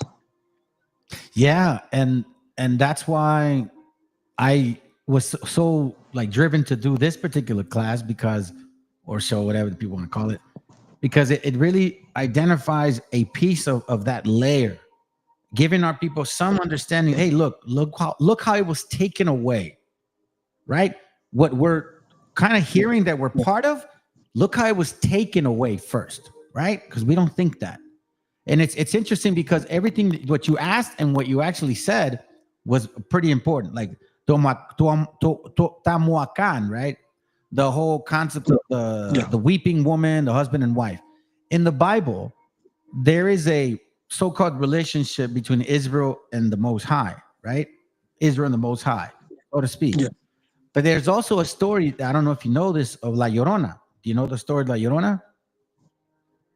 Okay. Yeah. So, matter of fact, I'll just jump into it. So the story of La Llorona, right? We know her to be like this so-called Mexica woman that was flying around, crying because she killed her kids or something.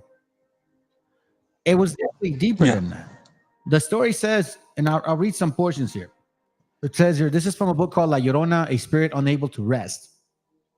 It says here that it is said that La Llorona is the spirit of a woman in eternal search for her children that she drowned.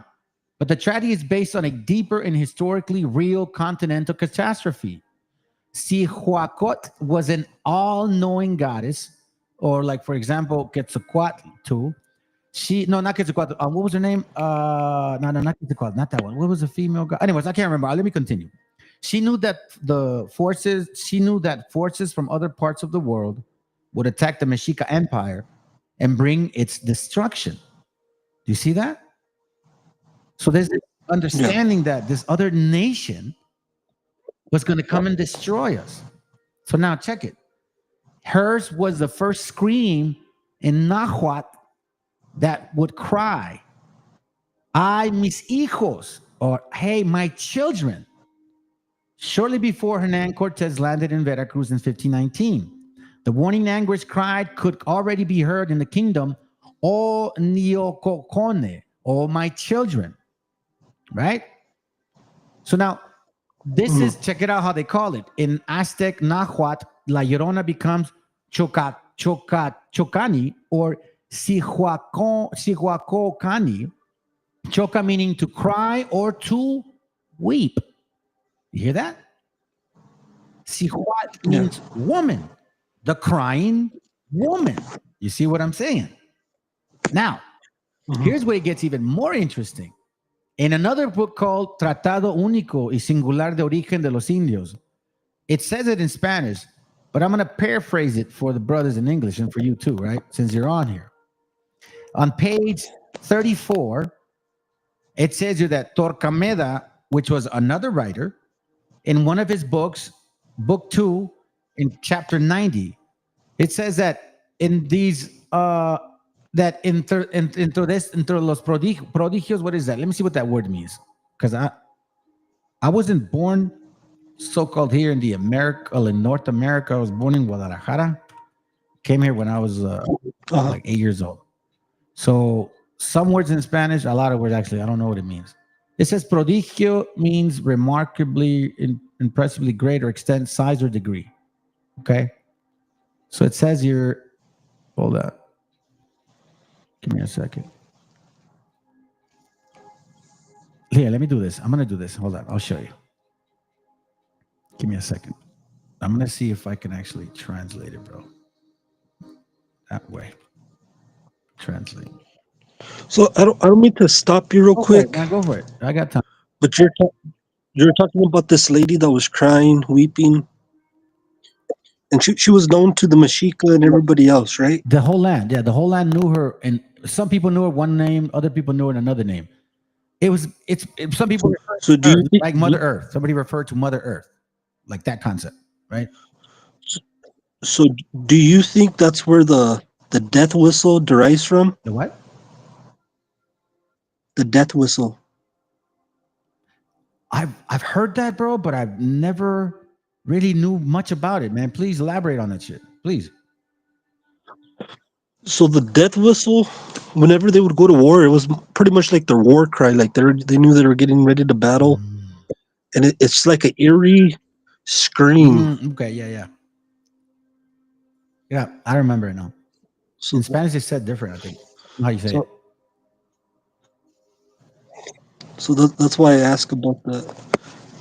Because when you start talking about that, like there's I don't know if it's in Jubilee or it's in their own book with Adam and Eve, and they talk about Eve seeing Adam drowning, and she starts screaming and crying. I don't know about that story, and that's what. Yeah, that's why I always wonder, like, because like they take a lot of other stories and flip them. And I think in a lot of ways they use that against us. The whole concept of the weeping, the woman. You see, La Llorona, we knew her as this woman that was crying around because supposedly she killed her kids. But there's a Mexica history that says that it wasn't that. It was actually her weeping for the children that were about to die. Right? So check it out. In that book, here's the translation. It says, and among the prodigies, one was the hearing at night of a voice of a woman who cried out loudly for the destruction of her Mexican children. Now check this out. The same thing happened with the 10 tribes before they exiled. As it is stated in this case, 4th Esdras, but it's 2nd Esdras. It's actually chapter 10. At last, where it says, there appeared to him a woman weeping over the destruction of the 10 tribes. I'm sorry, of the tribes, and then explaining the vision in chapter 10, number 44. It says that death was Zion, mother of the Israelites, and of the tribes who were later exiled in chapter 13 in Hebrews, as well as the Americans. And at the end of the death of Zion, her mother weeps. So the same story, right, that we knew here of a woman weeping for this land, for our people, for the children, is the same story of the weeping woman in the Bible in 2nd Ezra chapter 10. That's what it's talking about. Yeah. So to me personally, it's very amazing because you don't find that in any other nation of people, especially that has to do with how the hell did we get here? Concept. You get what I mean? Yeah. So, and like go ahead. No, you go ahead. Wait. I got time. I was going to bring up something simple as to corn. Let's say corn. Mm-hmm. Where does corn come from? You mean like from the earth? I mean from the ground? I don't know what you mean. Because like from what I've researched on it, like only our people had it here in the Americas. I mean, I'm not going to argue too much on that because I haven't really done my research on the whole concept of the origin or where it's located. I do know that it's written all over in the Bible. And that's what I was going to mention. Yeah. It's mentioned in the Bible. So like, I'm like, we're the only people known to have it at that time. How did it make it in the Bible? Right. So, and like us, like we say the word MESHIACHA, but have you ever heard someone from Israel say the word Messiah? Yeah, MESHIACHA is MESHIACHA. It's like that's why I named the channel the way it was named. It's in Arabic. And then that's what trips me. Right. Anointed. Yeah, because it's so close. Sorry. Yeah, it means anointed. So to me, like, for me, there's so many connections for our people to Israelites, and even though some people don't want to see them or they think we're crazy or Yeah, check it out. I'm gonna play this for us. Strong's H 4682. Matzah. Matzah. Can you hear that? Can you hear that? yes. So matzah is basically masa. Masa is unleavened bread. Well, we know what masa comes from. Comes from corn. Yeah. So no, it's you're not incorrect, man. And the path that you're taking or where this is leading you to is honestly the sincere and right path. Because what I show here is it's not far-fetched. It's not me stretching it. It's not me editing pictures and hey, look what we look like. Hey, check this out. No. I'm like, hey, check it out. Hey, look at the books. Hey, read them with us. Hey, do your due diligence. Don't believe me. Believe the books. And this is what. Well, like me, I've never met you. I've never had a conversation with you. And this is all knowledge that I'm looking up, and you're pulling knowledge out right now. And don't get me wrong, you're so far ahead above me that I'm playing catch up. But pretty much, you know what I'm saying? I'm saying the same thing you are. Right. And like I said, I've never met you before. I know. First time speaking, bro. I seen you post. I seen you leave posts on VTC's channel, the Vicky's Town Chronicles. I think I've seen you post every now and then stuff on his channel. Like you make a comment on the video. Yeah, I post all the time on Vicky's and stuff like that, and I follow your channel. I listen, but sometimes I jump on too late, and it's like, oh, what I miss. Even after 12 hours of being on. I'm just kidding. I don't think. Yeah, it's cool. It's all good, bro. It's always good to have you here, man. So go ahead. I have one last question. So in 1492, they talk about Christopher Columbus coming to the Americas. He gave us the word Indians, because he thought he was in India. And I asked another guy this question. He said the word was around before, but I have a hard time swallowing that because they said that India didn't become India till 1600. So that's why I was like, how do they ever think they're gonna end up in India when India wasn't even invented yet? You want my honest, blunt truth? It's a total crock of shit. That's what I think. They knew what was here. They knew. Because remember, in case you don't know this, one thing I also teach is that it wasn't just a so-called white man that came here. Not at all. I was one of the first people since 2022 showing that these two particulars were helping. Now, there was brothers before teaching a particular understanding of who was the Canaanites. But I was really showing books and materials showing, hey, listen, these people here, they came together. So now, the reason I'm saying this is because Cristobal Colon, or Fernando Zarco, supposedly, was not just some Italian random dude. Cristobal Colon was actually a Sephardic Jew, a so-called Sephardic Jew, okay? And he wasn't like a typical white guy. He was like a swarthy dude, darker skin, right? These Sephardic Jews studied the Talmud. These are facts. This is completely true. And I've done my homework on this. I've done classes on this. They also understand and read or have read a lot of the Bible. One of them, which he confirms it. As a matter of fact, they even tell us in a movie. You ever heard of that movie, The Promised Land or something? Where you see supposedly how they show up. And you never heard of that movie? I haven't. I'm about to check it out. Hold on. Let me see it. I'm gonna play real quick. Can you hear which the channel, or you can't hear it? Let's see. Oh yeah, I can hear perfectly. Okay, check it out. I'm gonna play this real quick so that people can see it too, in case they haven't. You probably have, bro. So this right here. So watch what he says. Right, check it out. Let him quote it. I'm gonna put us on mute real quick so that people can hear it, and then let him quote it. Right, check it out. Okay. I need to do the mic on the channel. Hold on a second. Give me a second. Okay, here it goes. Right. Okay, here we go.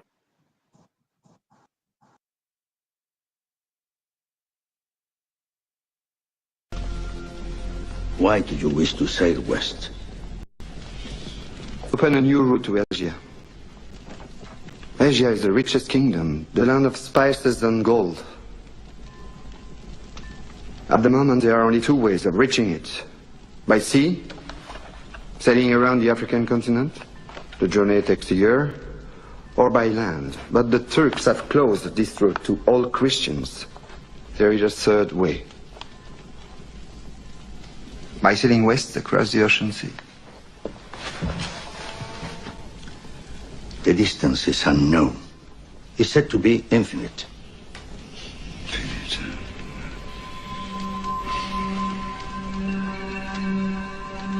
Superstition. I believe the Indies are no more than 750 leagues west of the Canary Islands. How can you be so certain? The calculations of Toscanelli, Marin de Tir, Esdras, Marin de Tir, Esdras. Esdras is a Jew. So what's worse? That right there. Right? That right there. Ezra's was a Jew. So was Christ. So they knew about this Ezra. So they point out 2nd Ezra 13, verse 40 and 45 or to 47 of how the 10 tribes. You ever read that or no? Chris, can you hear me? Yo, Chris, are you there? Okay. So for you brothers or sisters that have never read this, all right, this is 2nd Ezra 13:40. Those are the 10 tribes who were carried away prisoners out of their own land in the time of Hosea, whom Salmanassar, king of Assyria, led away captive and carried them over the waters. So they came into another land, right? So they came into another land. Let's skip to the point here. Where did they go? For through that country there was a great way to go. Verse 45, namely of a year and a half. And the same region is called Arsareth. You know how Christopher Columbus also said about a year, so to speak, right? So this is what he was referring to in regards to them knowing. So does that, I don't know if you could hear us. Hopefully that answers your question. But to go back, if you can log on back on, man, it's all good, bro. Don't trip. But I'm going to continue in the meantime. So as you can see, we're dealing with ZUMARRAGA family. And by the way, bro, thanks for clicking on, man. Hopefully that was, if you can't jump on back, it's all good. On the same book, it's called Exquisito Histórico sobre la aparición de la Guadalupana, or la Virgen Guadalupe. On this page over here, okay, I'm going to read over here. Matter of fact, let me translate it for you.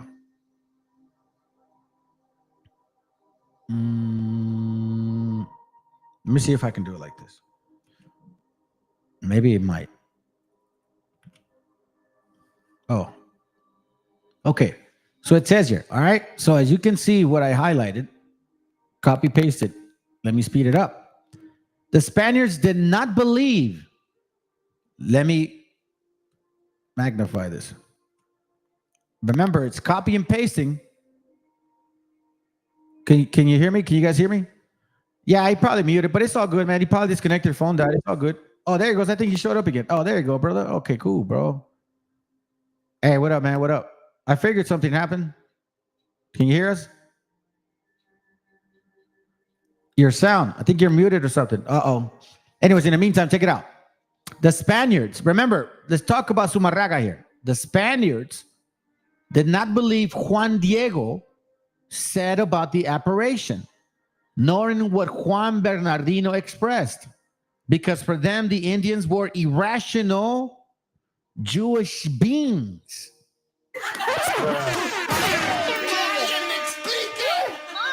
And it was necessary for Pope Paul III to extricate them for their error by means of his brief of July 10th, 1537, in which he declared that the Indians were human beings just like the conquistadors.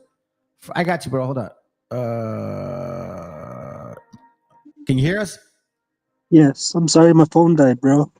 Yeah, I figured that, dude. Let me Yeah, 'cause finish. Let me Go finish ahead. reading for the crowd, and then I'll go back to you. Fray Pablo Belmont, a Spaniard and Franciscan from Querétaro, wrote in the last third of the 18th century that the cause of the Indians being so mistreated by the Spaniards was the etymology of the word Jews, because formerly the J was a Latin I, and that the word Jews was written Indian. That in the course of time the U turned and became an N, and it turns out to be Indians. And the conquistador said that Indian turned the N from the top to the bottom means Jew. And we can whip the Indians and demand from them all the money we can, for they are brothers of those who crucified Jesus Christ. Hold on. I like doing that, bro. So even in this book that's confirming that Juan ZUMARRAGA brought that bloody demon of a Virgin Mary, it's saying that these guys that were doing this to us were also doing it because they knew that we were Jews and we deserved it because we killed Christ. Crazy, huh? Chris, you good? You good? You good? Yep. Okay, cool. There you go. Go ahead, man. Yeah, you're dropping some good stuff, and I was like, oh man, and then my phone died. Right. But one of my things is too, because you're talking about when they sacrificed Jesus. One of my things is it was the Roman Catholic Church, right? Right. That helped. So my thing is that's what I've always questioned. So would they call themselves, or what were they before Christian or Christianity? Like, what was their beliefs other than, I guess you would say, paganism? Or That's really it. If you really think about it, Christianity is just a combination of religious beliefs. They do everything against what the Bible says. They have idolatry. They have imagery. They worship people. They worship saints. They believe in catechism. They celebrate Christmas. They celebrate everything except the Bible. Now, for example, they also say that the laws were done away with, that you can do what you want, and there's one God, and same sex, all that stuff is cool, and it's like everything's imaginary with the Bible with them. Well, yeah, I mean, that's what the thing is, that's always been them. Romans, Greeks, they all had gods prior to Christianity. If you really look at the Greek and Roman mythology, they're just gods. That's it. Yeah. Now I'm gonna throw a heavy one to you. All of these kingdoms that have been in power have just been practicing the same religion, just kind of recreated the same concept from Babylon to Assyria to Egypt to Persia to Greece to Rome, even till today. The same concept. It hasn't changed. So trust and believe this little apparition supposedly of the Virgin Mary or all of these things, man. It's just part of the, I guess you could say, the okie doke, bro.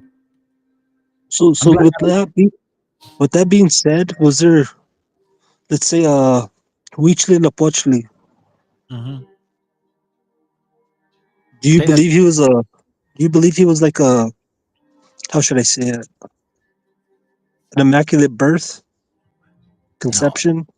They say supposedly the story was, but to this point, I can't honestly. Based on the way the scriptures are written, there's no immaculate conception, and the immaculate conception was actually created by this ZUMARRAGA. Yeah. Matter of fact, let's see if it's this one. Let's check it out. In the same page, right? In the same page, in the same book in Spanish, I'm translating it to English. Escrito histórica sobre la aparición de la Virgen de Guadalupe, right?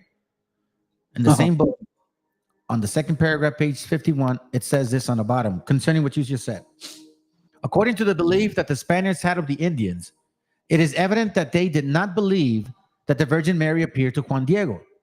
ZUMARRAGA was barely able to 15 days to build a hermitage in Tepeyac for his image.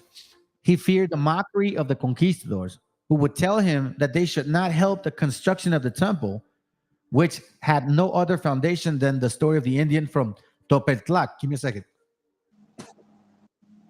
Oh shit. Whoa.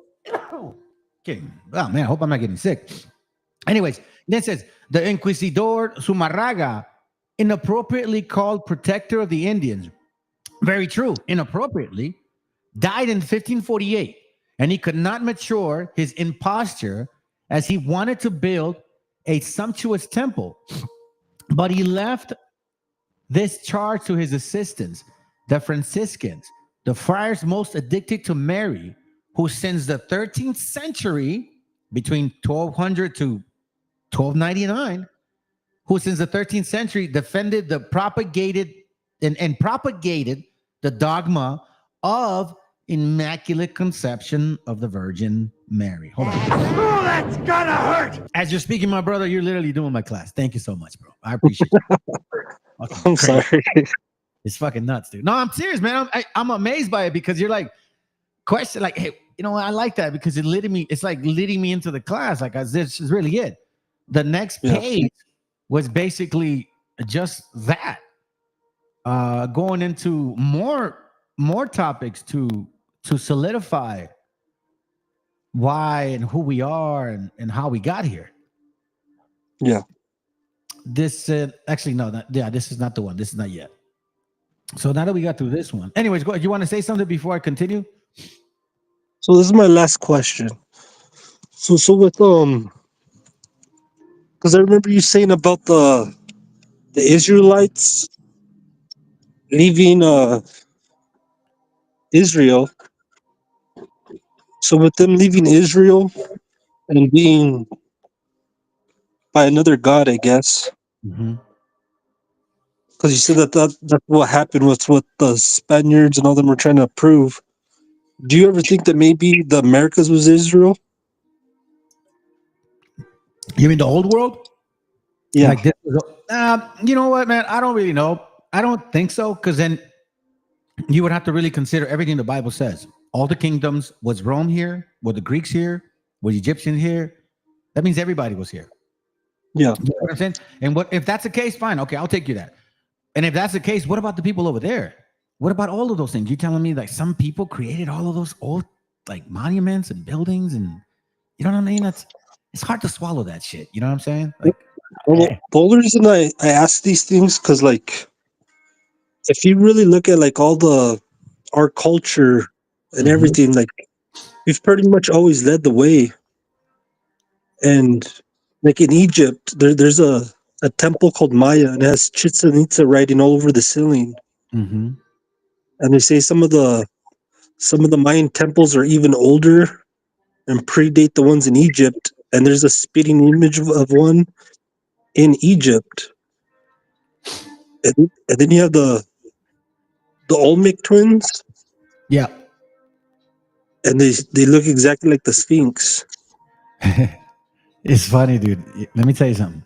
So I have this other book that I was going to finish the class with, right? I'm not going to read it yet. I'm not done. But it's called Historia Antigua de Mexico, or Mexico, because it's spelled with a G. It's an old book, right? It's an old book. Here, let me show it. Let me show the audience real quick so you guys can see it.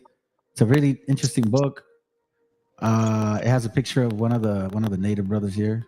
I guess it might be Moctezuma. It's a Harvard College Library book. It was from Harvard College Library. So most of the books that I bring out are Ivy League shit, right? It's not a big deal, dude. You know, I graduated with. I didn't even graduate. I don't think I did. No, I didn't. Shit, I didn't graduate, man. I had a 0.90 or something in high school. But I didn't stop. I continued to, work hard and improve myself, even though I really, kind of had a effed up mind.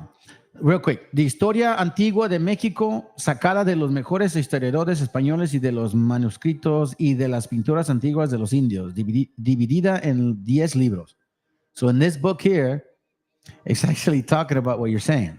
So he's basically saying, yeah, I agree with what you mean, but then that means this, and that means that, and that means that, and you have to consider this, and you have to consider that. I'm like, oh, it's so funny. You're leading me into the shit. It's crazy, dude. Yeah. And that's kind of what he's saying. I get your point, but in a lot of senses, he's like, yeah, but then you were talking about the people of that time in Egypt, not like current, like what we hear or we see, but like at that time. Yeah. Right. So he's like, you have to compare them to those. And it's then when you get into it, and it's quite different. Even the structure of the pyramids for them is way different than the structure of the pyramids here. Over there, I believe they're hollow. Here they weren't. They were massive. So he's going into a lot of differences. Go ahead. Sorry. No, the reason I asked that stuff is because, like, I believe we traveled and we traded, and I don't think like everybody came from here, but I think our people were here, and something happened in Egypt where they were trying to get back to the promised land. And the only reason I say because like the whole slavery, because to our people, slavery is nothing new to us, because like they don't talk about it. In Cortez and all them came over here, we were slaves and we were being lynched and things of those sorts. You know, they just mentioned that only happened to, I guess, African Americans. Oh yeah, for sure. They made that shit up too. I mean, I'm not saying that they didn't get enslaved. They didn't get enslaved like they claim to be. Look, there was a lot of so-called African Americans that had a lot of slaves. Those are facts. This whole concept. I'm sorry. Go ahead. Now, I would say those were some of the worst slave owners were the African Americans. Right. Yeah, I know. As a matter of fact, I was going to bring a video later on. I have this map. It's from 1587, and it actually shows the word Arsarith. So you had mentioned earlier the migration. I don't, that whole Bering Strait stuff, like, that's like, look, they had no other explanation, so they had to say that because they don't want to claim the Bible. But it's basically what the Bible is talking about. And if you see the migrations from east to west, from Jerusalem through Middle East, through India, all the outskirts of China, Japan, like all of that area, all the way to up north in Russia, the corner of Russia, the streets of Anian, and then crossing over to Alaska. If you really think about it, man, the people from Jerusalem to the Middle East to India and to China, they all look like the people here in America. You notice that, right? Yeah. We all have all those features. Some of us look a little bit more, some of us look a little bit less, but we all have them. Yeah. And another thing, when the idea that when the Spaniards came, we got light skin, that shit is, hold on. That's right. Oh, that's gonna hurt. Hold on a second. That's bullshit, bro. That shit is bullshit. We were already light skinned. We were light skinned. We were dark skinned. We were a variety of colors. We used to use bear grease to like color ourselves up so we can deal with the sun. Yeah. I've always heard that too, because like you're saying, I have cousins that look chinito. Right. I got cousins that look like they're from India. Mm-hmm. And I've heard stories of other Mexicas and they're being light skinned. Mm-hmm. And like you said, they did paint their skin at one time, and that was for sun reasons. Well, I mean, even the James Adair, one of the famous writers who traveled around with a lot of natives, he said it himself. He said that the native people where he was around, they would, sometimes, I don't know if it was him or another writer, or they reference him where they would dip the babies in like a particular type of oil made out of some type of color for the skin concept. The darker, the better. Yeah. Because, it's not like now. I mean, if you think about it now, we're all inside the house. Yeah. But back then, dude, we gotta be outside. We gotta work. Not too long. I get into an argument all the time with my uncle because I'm dark. I work outside, and he's like, "Well, you wouldn't be that dark if you were inside." I was, "Yeah, but being inside isn't natural." You know what I'm saying? Like, I am gonna get dark. Yeah. Check this out. I don't know if you can see the screen. Check it out. It's a picture. Check it out with that sister right there. This is from a part of the pyramids that he found when he was president, and he showed the pictures of the sisters. Look, she's light skinned. Now I have the other picture where you could see the legs, and it's like they're all light skinned. This is before the Spaniards. Now this lady don't look no like African American. Not to me, at least. No. I bet.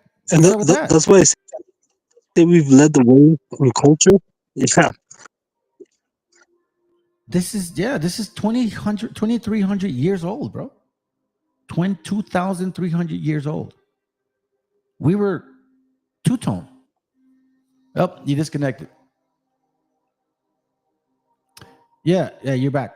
We were, look at this. I mean, and this is where we start having to peel back the nonsense. Here you go. This is where we have to start peeling back the nonsense, the BS. Can you hear us? Yeah, I can hear you. Yep. So that's why, you know, when you think about, and by the way, the migration that I did a class on the migration. Matter of fact, the whole camps claiming the 12 tribes, that's total BS. They say that we supposedly left Jerusalem and went around Africa on boats and shit. Nah, dude, there's no way to do that. You can't even trace that. If you think logically, think about it. A bunch of us with women, children, grandmas, grandpas, women on their cycles, pregnancies, deliveries, you know what I'm saying? Cattle, gold. Yeah. If you read the Bible, it said they gave us a bunch of stuff. I have another book, which is called, hold up.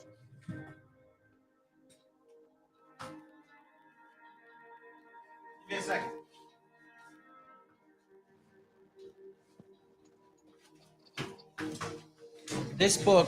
This book is called The Jesuits and the Incas. So there's this writer named Valera, who I guess, you know, you could say he's like a hater of our people. So he goes up and says, yeah, these guys couldn't be, you know, Hebrews because, you know, if anything, they're more like the Chaldeans. You don't know who they are by any chance or what? No, I don't know who they are. Well, the Chaldeans is where Abraham came out of. Right? So he's basically putting us there with them. So it says here, let me see, is it this page right here? I think on page here. Let me see. I think I have it on a computer. Let me make it easier. Let's see, Valera. See if I can find it. And that's why it's important to read. I say share this to brothers because it's, you know, if you don't know your history, someone else can tell you and they'll end up lying. And this is why these chart pushers, man, they don't tell our people these things. Check this out. Look what he says. So he says, Valera, okay, so Valera's work on this project, this is from the Jesuits and Incas, page, I believe, 96. It says he apparently speculated that the people of the Americas originated from the ancient Chaldeans, who once lived in the plains of Shinar in the Persian Gulf. The Chronicle wrote that the religion of the natives was of Greater Florida. So we're talking about up north, right? You know, talk about all the natives, north, south.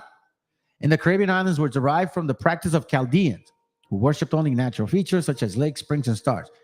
He assumed because we thanked everything, thank the water, thank the earth, right? We just that's in the Bible. They're like, be thankful. The Most High gave it to you. So watch this. Likewise, he claimed that the faith of the first Peruvians was molded on that of the Chaldean. The Chaldeans were renowned in the biblical history for founding the city of Ur, from whence came Abraham, the father of the Hebrew nation. They were believed to have descended directly from Noah, and they became famous as learned astrologers, priests, and magicians. By linking the ancient Peruvians to the Chaldeans, Valera was placing the people of the New World into the framework of the biblical history, right? So now Valera goes and says, yeah, these guys are from that area. So now I'm like, okay, sounds good. Somehow, some way I run into this, let's see. What's it called? I think it's this one here. So it's another book here. And now this one references some more detail. So now this is what he says here. This is from a book called the description of the Indies 1620, section 55, to support the statement of that man. 55 says, Ezra says that at the close of his extended journey, they colonized, meaning the 10 tribes, and lived in that region, which is called Arsareth. You see that in the map that I showed, right? In the corner over there by supposedly Russia. The Bible says that they, by the way, this is me saying it. The Bible says that the 10 tribes went to a region in Arsareth. So Arsareth wasn't necessarily here in America. It's a region of Arsareth. right? It says that the very learned author Generbrot in his book 1 of the chronology states that Arsarith is your extreme point of the Great Tartary or Scythia. You see what? And the map says that it's true. This is a cape or promontory, which is the boundaries or landmark dividing the old world from the new, above the Straits of Anian, and near check this out, and near which they cross from that country to Spain.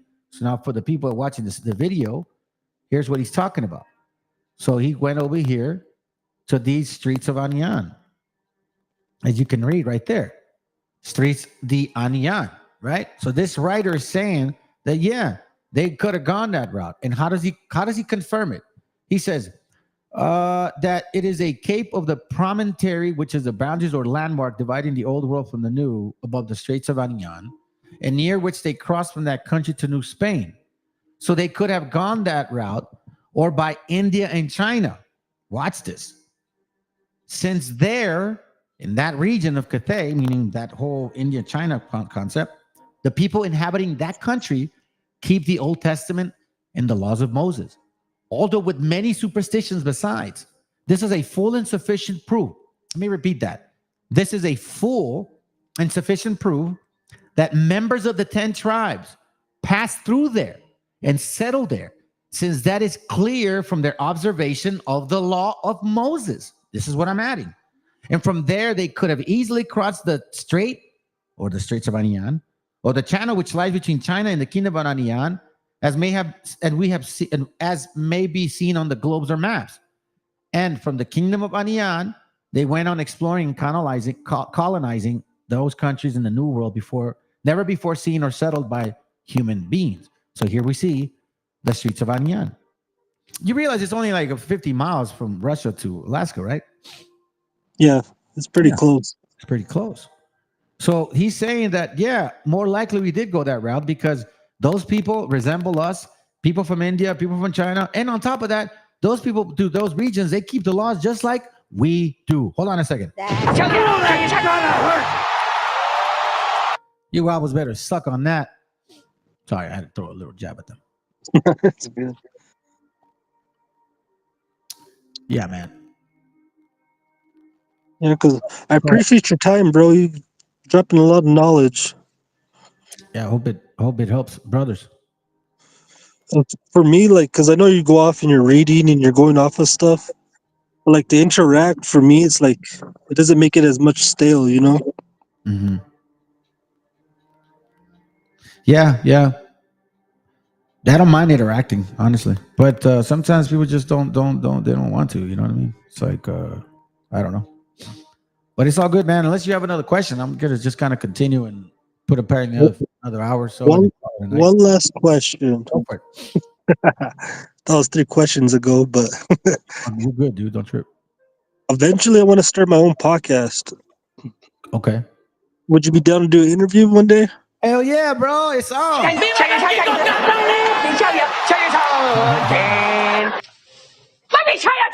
Hell yeah, bro! I'd love to go show you guys something. The people you follow you, and if you like, I can give you some tips on what you need, like stuff I don't know if you already know, just like from my own personal experience, the kind of ups and downs, what to avoid. If you got it, then all praises to that. But you know, not like me. I'm starting from scratch. I have no idea. That's why I haven't started yet. Okay. Yeah, dude. I'll show you what to avoid. It just depends on what your affordability is. There's basic things. Matter of fact, bro, where are you in Arizona? Yeah. Man, maybe we can. I don't know. Maybe I can donate some stuff. I have some stuff I don't use anymore. Okay. If it's too expensive. But I started off with like little things here and there. There's this like little that's like a mixer. There's like $100. It's called Maono. I bought it, I think, on Amazon. But I can give you some tips on what to avoid, what to not waste money. You know what I'm saying? Or what cameras to kind of purchase that you know, depending on your taste, what you like, or what you I don't mind or I don't care. I could hook you up. As a matter of fact, dude, if you like my email here, write my email down. I'll give it to you real quick. Okay, let me get a pencil and paper real quick. Here, you can, for the brothers and sisters that are watching, I put it on the bottom too. You ready? It's on the bottom? Yeah, on the bottom of the screen. I just put it on right now. I literally Okay. yeah, if you want to just check it out on there. Check it out right now. I'm probably gonna go another hour. Maybe another hour. It's 9. Yeah, it's I mean, it's technically the weekend for me. I keep my 7th day based on the moon. I've have enough documents to show that our people did the same thing. So I'm doing my best to do that as best as I can. So, but some people keep them on Friday and Saturdays. You know what I'm saying? So, Yeah. So that's why I wanted to do the class today. I'll probably do another. It's 9 o'clock. Probably another hour and a half. Probably till 11, and I'll be done. Okay. Well, I appreciate it, bro. Yes, sir. You let me know. There's my email. Reach out to me, bro. Then we can exchange phone numbers. Man, I'd love to come on your podcast and chop it up even more and bring some material, some actual books, so you guys can physically see this. There's nothing better than somebody like go here so you can see that. Go there, because as we're talking, I'm like, here goes. Here's that book. Here's that book. So it's answering like, hey man, this is crazy. Like, it's giving you a story. I can see the story now. And that's where faith starts growing now. Like, oh shit. For real. Yeah, dude. For real. Yeah, because I've always been interested in like what literature to read on it, because you don't know what's right, what's wrong, what's true. So be honest, I've never even touched a book, to be honest with you, bro, about our history. It's all good. Listen, remember I told you I was practically not illiterate, but I knew how to read. But I didn't read well. I wasn't a good student. I didn't read Spanish at all, hardly. I came here in my third grade. I think I came here in the 3rd grade, so I hardly knew how to read Spanish. I knew enough. I probably didn't really read much into it, man. Maybe, sports stuff, boxing.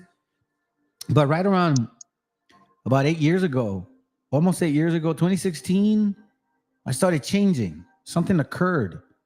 And then 2017, 18, I started reading more. And then all of a sudden, man, it's like this new spirit woke up.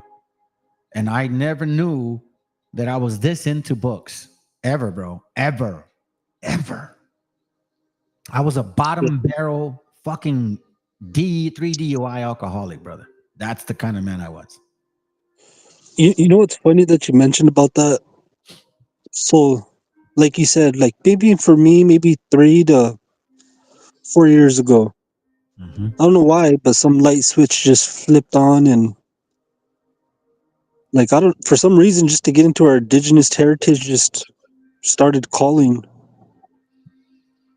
There's a scripture that talks about in the Bible where wisdom walks with you through crooked paths.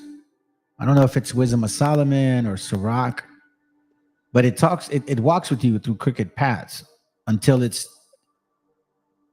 like it calls wisdom like a female, right? Because if you love talk about men, if you love a female, love a woman, like if you love her, you're gonna treat her well, you're gonna cherish her, you're gonna take care of her, right? Or like a child, you know what I'm saying? You're gonna love your child. So in this case, it talks about that it'll walk with you in certain ways. And then once it tries you, then it feels comfortable, then it'll start allowing you there's wisdom. There's another scripture, I believe, if I'm not mistaken, in 2nd Esdras, where it talks about how here, let me see it. Let me get it real quick. Let's see. And here, this one. There's another scripture, and I believe Sirach. Let's see. No, not Sirach. 2nd Esdras, I think. Hold on, let me see. Give me a second. Let me see if I can find it.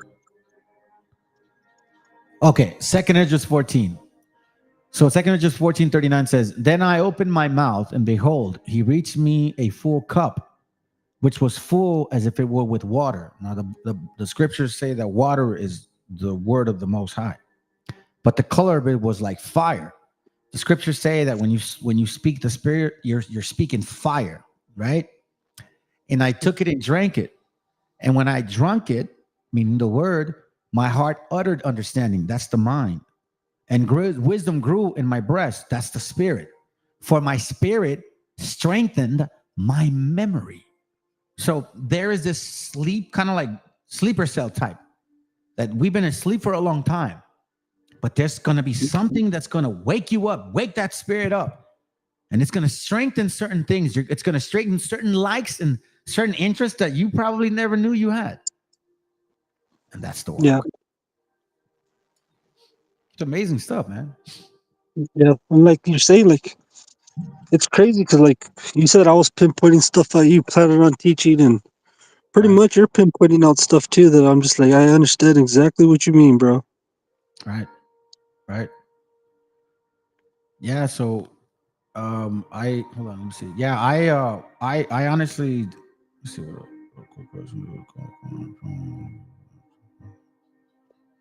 Yeah. And one of my things is, yeah. Go ahead, Julio. Call. Yeah. I know. I just got a brother here that he has a hard time connecting with me, but I can bring him on and shit. Hold on. Yeah. Go ahead, bro. Go ahead. If you can continue, let me see if I can connect this brother on. If you have another question. I just wanted to say, I pretty much appreciate you taking the time out to listen to me and answering questions, because I ask other people these questions and they look at me funny or weird, and I'm just like, oh, maybe I'm just going crazy. I don't know. Because, like, when I brought up the Tamwanchan, like, you went up and looked it up and you're like, oh, I see what you're talking about. And other people are like, well, I've never heard of it. I don't know what you're talking about. Yeah, I don't know why people can do that, bro. It's kind of messed up, to be honest with you, because it's just a question, you know. Let me see if I can bring this brother in. Hey, can you hear us, Julio? I can hear you. There you go, bro. Can you hear him, brother? Can you hear him? Yeah, I can hear him. Yeah, what's up? No, hold on. Oh, yeah. That's how it works now. So this brother's always trying to connect, dude, but his phone is shitty. I keep telling him to buy a new one, but he don't want to. You know what I mean? No, it's all good, bro. I'm just messing with you, Julio. But finally, we figured it out, so he can connect on my phone now, dude. Go for it, Julio. What's up, bro? What's going on, Simon? Yeah. Go for it, dude. No, just here, man. Going on about the connections of the Hebrew. You sound muffled. How about now? Sounds better. Okay. Go for it. No, I'm just saying, just here listening to the class about how you guys are making the connections with the Hebrews and our people, and it's just no doubt who we are. You know, for people to be in denial and not look into it, it's just not in their spirit. And it is what it is. The people who have to know are going to know. And the ones who aren't, those are those 2/3. And that's sad, but it is what it is. Yep. Yeah. The thing is too, that you bring that up is like, because there's a new guy, he's been podcasting, and I ask him questions, and like I've looked up my tribe. I've tried to go as far as I could. I know where my people come from as far, and the furthest I got was like early 17th century, 16th century from paperwork, and they're part of the Tarahumara tribe. At least that's one of the tribes that's in that area. But he tries to break off everybody. Like, if you're not Mexica, you're not part of this. Or I always see that even within our own people, there's a lot of division, and even they won't be like, no, I don't believe in any of that Hebrew Israelite stuff. And I'm like, man, the writing's on the wall, bro. There are some people that, like everything else, we can't assume that they're not. But at the same time, some people are just picked to either get it or not, bro. Just like anything else, man. We have our own gente that supposedly they care and they want to do this and that, but when they have the opportunity to help, they don't help. They just all of a sudden they forgot. Yeah, I've seen that millions of times. And for those that want to, turn a blind eye to all of these facts, well, you can bring a horse to the water, dude, but you can't force them to drink that shit. You know what I'm saying? Yeah. Yep. And like you said, maybe just the message isn't for them. I don't know. Yeah, I mean, and look, a matter of fact, right now, if you look at the screens, I'm showing pictures of the Virgin Mary. It came all the way from this guy Jacopone de Todi in 1490 supposedly, but he was been around since 1290. And this Virgin Mary, look, they even see this is why One West or BHIs or Wobbles, y'all are dumb promoting your Virgin Mary, the Black Virgin Mary. Perfect. I'm glad you bring her up because now we understand that this whole Deuteronomy 28 that you guys didn't know about Christians, you knew all that shit since the get go. Look, it's right here. So that whole concept that Juan Diego would appear to her, no, that's total lies. All of these were lies. So we've been lied to for quite some time. Yeah. And that you bring up Juan Diego, I've heard of that too. Like you're saying about it being lies. I've heard that from other people too. So it's not nothing new to me, but other people choose to what they want to believe in, you know? I mean, at this point, look, this image looks exactly like the Juan Diego's image. Are Christians going to say, "Oh no, that's not true"? I mean, look, it's the same thing. And then I just read right now. It showed everybody. Look, ZUMARRAGA was the one that created this thing. So it's sad to me that people won't be willing to listen. But like Julio said, oh well, dude, my kids believe, and that's good enough. Yeah, 'cause that's really it. Yeah. Go ahead, Julio. No, yeah, that's true. You know, you try to spread the word and bring knowledge and wisdom to people, and they look at you like you're stupid. And it's frustrating to wake people up, but again, it is what it is. Yeah. And for me, the way you're going about it, because you know how you got those people knock on your door and they're just screaming like how should I say it? I guess just words of the Bible, you know. But like for you, you're breaking it down and you're breaking down like the history of it. You're breaking down all kinds of different levels. So to me, I find it more interesting. Yeah, and you have to give people the vision, I guess the vision, so they could see it. They have to follow the storyline. Not that it's a story, you know, so to speak. It's just if like for example, our gente. Matter of fact, look, I showed you a page where it was, you know, telling us that even in the 1900s, like like September 7th, 1900. There was still prohibition on printing anything to do with the Bible. Okay.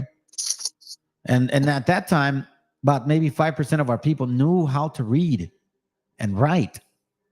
Only like in 1940 and 50, we see an increase of people learning how to read and write. So in reality, we've really only really known how to read and write for the last 100 years, maybe less than that, bro. So now, why is that important? Because unlike other people that claim that we have the same hair, that we have the same curses, that's not true. Unlike what people say that supposedly they're the people of this land, and I'm proving through curses that's not true. But I am showing that for some reason, everything that has to do with the Bible was taken from us. Any understanding was taken from us. And what was given to us? A bunch of bullshit. And this is why there's a lot of division, because we have people that say, no, I don't care about that Bible because they were done wrong. But at the same time, it's to their detriment, because at the same time, we're all adults. And I think you can reflect and say, is this real or not? There's too much proof now. They can't deny it anymore. Like you're saying too, a lot of people don't want to get their feelings hurt. And like you were saying earlier, like how the Christianity, that's why I asked you, well, what did they believe in the earlier days when Jesus was around? Because they have a thing of moving around a lot, you know, they change their policies every so often. Yeah. Like men aren't supposed to label men, but all of a sudden it's okay. So they go back on the word a lot. Yeah. It's very true. You still there, Julio? Yeah, I'm here, man. I'm listening. Okay. Yeah. Do you have any other questions, bro? Because I kind of want to continue so I can finish this. I have no more questions. Thank you for breaking everything down to me, bro. I'll send you an email when I get a chance. Yeah, man, stick around if you want to stick around, or stay on, or just finish listening, because I still got to show some of this stuff. Maybe you Yeah, might want to. I'll be in the chat. Cool. All right, bro. All right, you Thank gonna you, stick brother. around? Yeah, stick around. Okay, cool. All right, let me. I'm gonna put it on. Actually, you know what to do. You know what to do. Okay, so now, thank you, bro, for all those questions, man. It's really helpful because that allows me to kind of get into this whole rhythm again. And again, the whole point of the class was this right here. You know, we said it before. ZUMARRAGA, who the hell was he? And as you can see, one prime example, one brother who's looking into history, he wasn't aware of it. And you know what? I don't blame him, because I really didn't know who this bastard was. I didn't know that he had a lot to do with this, like, destruction, bro, to be honest. So now with this book here, we see that ZUMARRAGA was not only the inventor of this apparition, he was the forefronter of the whole idea of Juan Diego, right? The whole concept. They got it from this guy here. So now let me go back to the pictures. Let me see if I can miss anything. If I didn't miss anything. This is just that Llorona. We just covered it. Just covered that. Oh, man, that was kind of cool, bro, because he kind of got me into this other point. Let me see if I don't forget anything else. Let me see. Hold on a second. Hold on. Let me cover this here. Let me see this. I think we're pretty much all set on that. Let me see if I can show this. Nah, I didn't want to show that. That wasn't part of it. Yeah, I think that's pretty much most of it on that end. Yeah, that's pretty much it on that end, bro. Damn, I kind of went through it, man. I didn't. He was asking questions that led me into that shit. That's pretty tight, bro. Thank you, bro. I do want to show this, actually. You know what? Before I forget, brothers that I'm chatting with,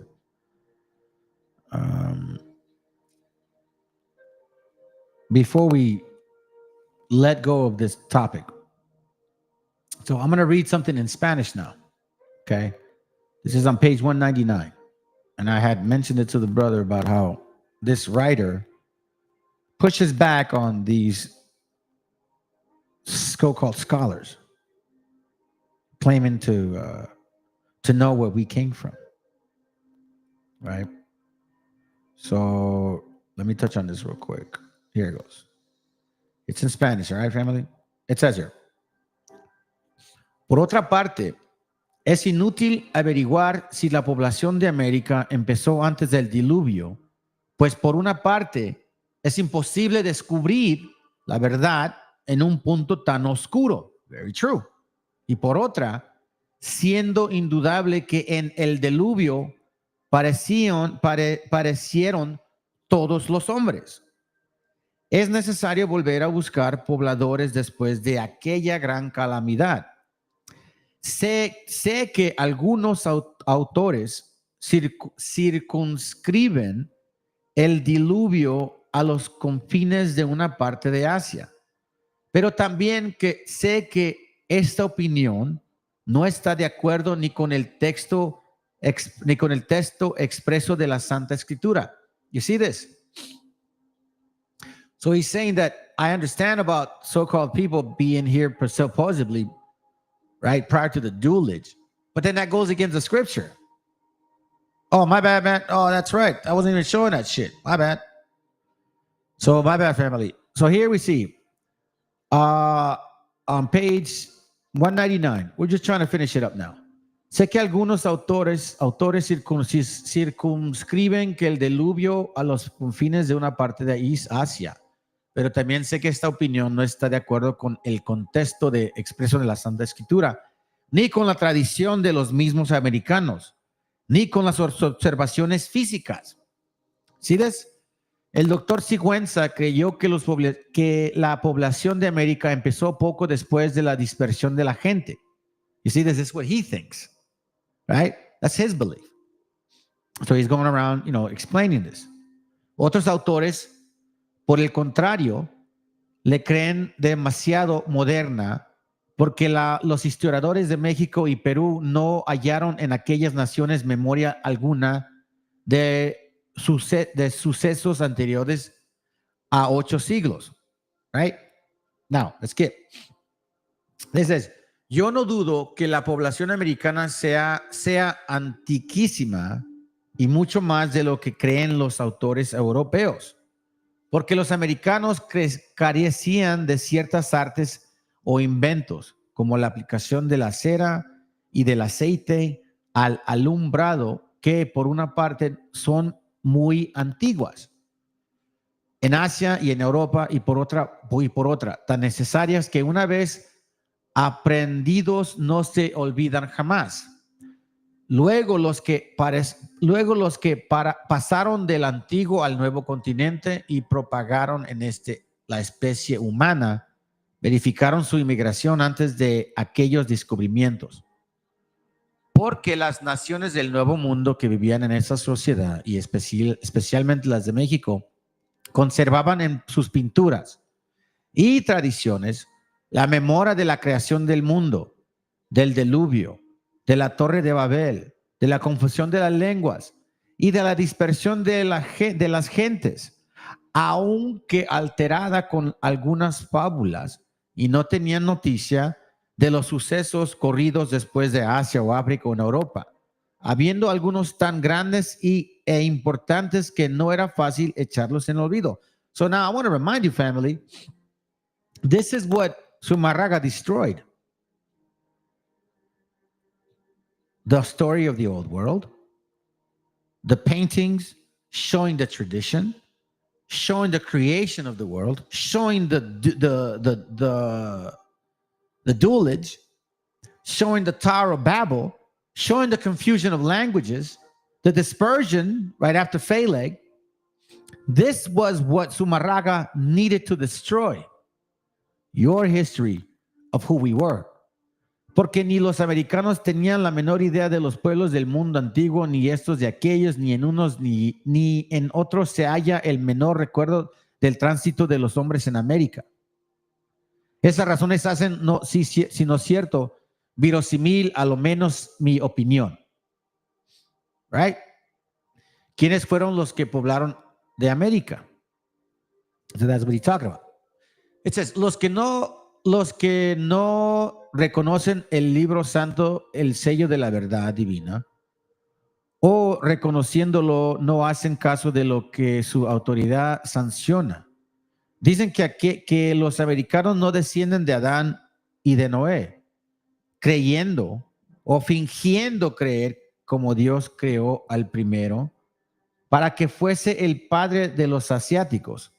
Así forma antes o después otros hombres para que fuesen padres de los africanos, de los europeos y de los americanos. Esto no se opone, según un autor moderno, a la verdad de la Biblia, porque si bien Moisés no hace mención de otro primer patriarca de Adán, fue porque no escribía la historia de todos los pueblos, sino solo de los israelitas. So basically saying some people wanted to exclude us in the whole history. And it says, todos decían que sus abuelos habían venido de otros países. So here's what our people are saying. Los toltecas, los acolhuis, los mexicanos, los tlaxcaleses, los tarasques, los mixteques, los chiapaneses y otros pueblos están de acuerdo en este punto. Todos descienden de sus abuelos, dicen, todos decían que sus abuelos habían venido de otro país o de otros países, indicaban el camino que habían seguido. Y aún conservaban los nombres verdaderos o falsos de aquellos primeros protogenitores, que después de la confusión de la lengua se separaron de los demás hombres. And it says, no pretendo yo dar tanta antigüedad a los americanos, sino solo demostrar que se creían descendientes de Noé. Check it. De los antiguos habitantes de Cuba, from my Taino brothers, cuentan muchos historiadores que preguntados por los españoles sobre su origen, respondieron haber oído decir a sus progenitores que Dios creó el cielo, la tierra y todas las cosas, que habiendo vaticinado un viaje cierto gran inundación, con la cual Dios quería castigar los pecados de los hombres, fabricó una gran canoa y se embarcó en ella con su familia y con muchos animales, que pasada la inundación soltó un cuervo, el cual habiendo hallado cadáveres con que alimentarse, no volviera más a la canoa, que después soltó una paloma, disculpen, la cual volvió de ahí a poco, trayendo en el pico una rama de joba, que es un árbol frutal de América, que cuando el viejo vio enjunta la tierra, desembarcó y habiéndose hecho vino con uvas silvestres, bebida de él, y se embriagó. This is Noah, getting wine drunk, right? Que entonces uno de sus hijos se burló de su desnudez y otro más respetuoso lo cubrió, que cuando salió se le atargó, bendijo a este, maldijo a cuál, finalmente que aquellos descienden del hijo maldito, so they say, y por eso andaban desnudos, y que los españoles que estaban vestidos descendían quizás del otro. So, los mexicanos llamaban a Noé Cojit o Teozapatli, y los michoacanes Tespí. Estos decían que hubo un gran diluvio, same story. Then it says, y le trajo una rama de árbol, basically the same thing about the bird, right? The same concept of the bird. Now, here's the BS that Fopi and all those idiots want to push. Pero ¿quiénes fueron estos? ¿Cuáles son los hijos de Noé? ¿Cuáles de los hijos de Noé fue el tronco de aquellas naciones? El doctor Sigüenza y la ingeniosa mexicana Sor Juana Inés de la Cruz creyeron o conjeturaron que los mexicanos y las otras naciones de Anahuac descendían de Neftium, hijo de Mesraim y nieto de Cam, right? That's what they're saying. Butorini fue de opinión que no solo provienen de Neftum, sino de sus hijos, de sus otros hijos, sino de sus otros 5 hermanos. El doctor español Arias Montana se persuadió que los americanos y especialmente los del Perú pertenecían a la posteridad de Ofir. Another confusion. Cuarto nieto de Sem. So Bartomini says we come from Ham. The other guy says we come from Shem. Sus razones son tan débiles que no merecen refutación.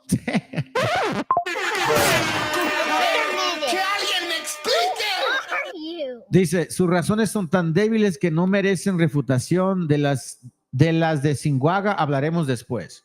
Yeah, I'm going to finish it with this one. Las otros autores que no han querido penetrar con sus indagaciones hasta una antigüedad tan remota han buscado en diversos países del mundo de origen de los americanos. Sus opiniones son tantas y tan diversas que no es casi posible numerarlas. Unos creen descubrir los progenitores de Asia. You see this? Some say we're from Asia, Mongols, right? Otros de África. Fopi says we're Canaans, right?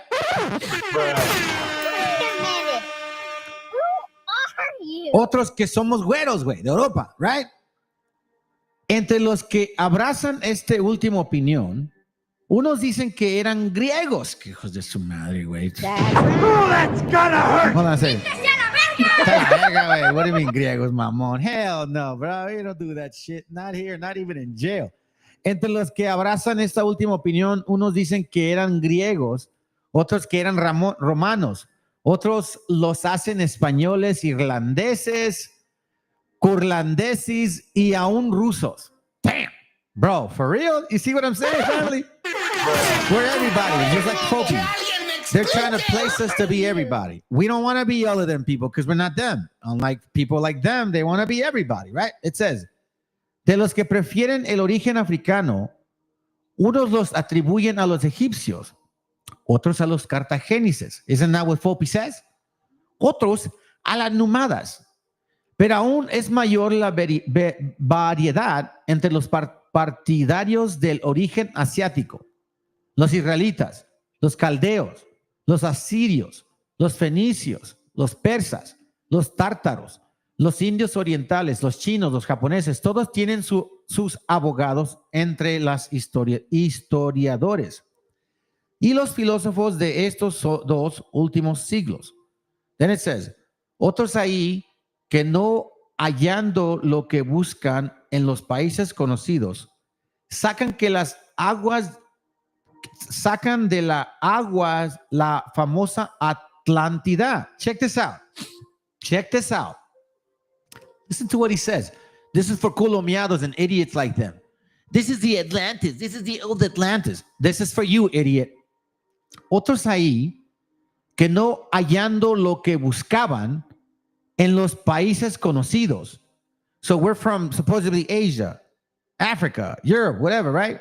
So they believe that, but since they can't find them there, sacan de las aguas los famosos Atlántida, la famosa Atlántida, para enviar de ahí colones al continente occidental. Y aún esto es poco, pues ha habido escritores que para quedar bien con todos, colomiados, curomeo, I'm talking to your funky ass, que para quedar bien con todos, por la feria, güey, afirman que los americanos provienen de todas las naciones de la tierra.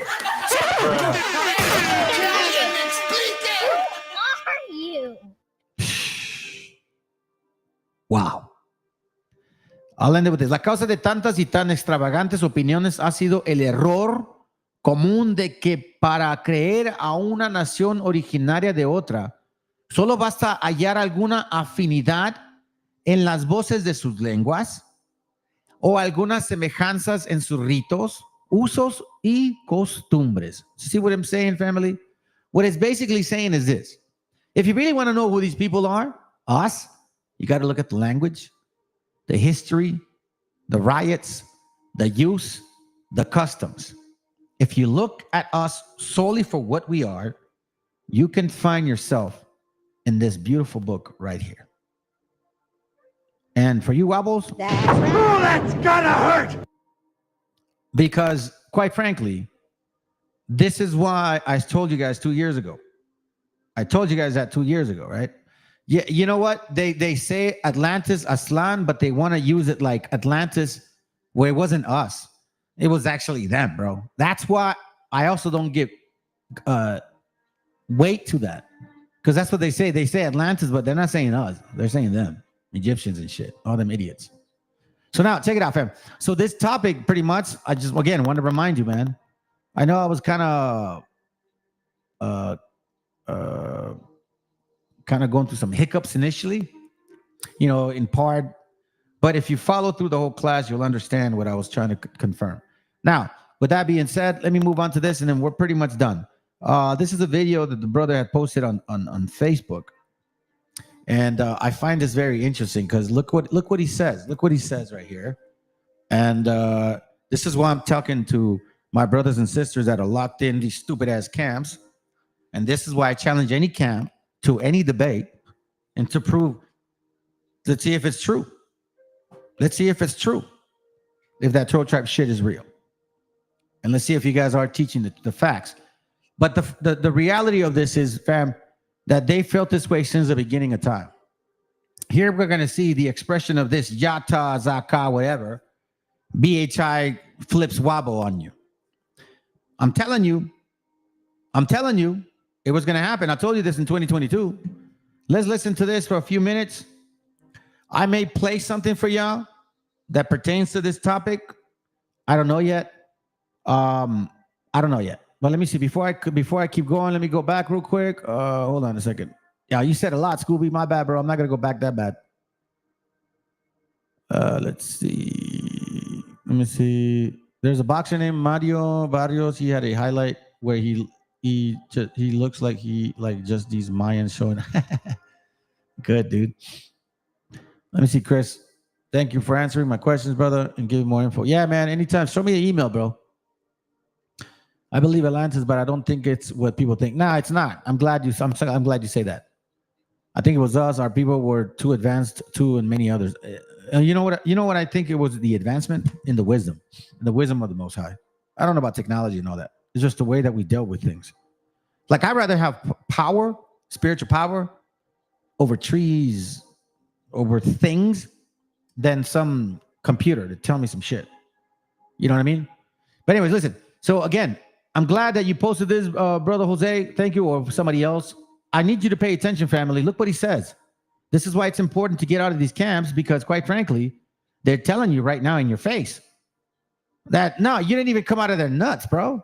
Now they're saying, nah, the originals were copper color like me, huh? We're black onto the ground. Listen, let's go. We're almost done. Said that they stole more gold from America than Africa. Bro, they still ravishing Africa today. China over there to enter. Over in the Eastern Hemisphere, we're going through plagues and diseases and all this other crazy stuff. The only reason why the Europeans is a powerhouse today is from all the gold and pearls and stuff that they took from the Americas, not Africa. It's very true. And by the way, Yara, Tazag, whatever. What the fuck are you doing in Africa? I thought you were Hebrew. Why do you guys want to claim Africa? It's like us saying we're Hebrews, and all the gold and all that shit is in Europe. And we're like, yeah, that's Europe. If you're not African, why are you claiming it? I don't understand that. Because, the Most High gave us all the earth. Okay, well then, but you're claiming Africa, not America. Now, it is very clear that in America, there's more gold because they're still digging for gold here. When you compare apples to apples, the milk and honey land is over here. Again, I'm not an old world believer, but if you want to go there, when you compare apples to apples, the milk and honey is right here. Minerals and everything. Everything. But again, you're not African. But I digress. Let's continue. That's just one. To the point where even to this day, people still go pirate hunting or treasure hunting in the Caribbeans, not on the south coast or east coast of Africa. Okay, this is just common knowledge. The reason why these powerhouses are today is from all the raping they did over here in the Americas. That's why the Americas is the land of milk and honey. This is why y'all still lives here. This is why everybody here in this panel still lives here, because y'all know that this is the greatest land on the earth. You're damn right about that.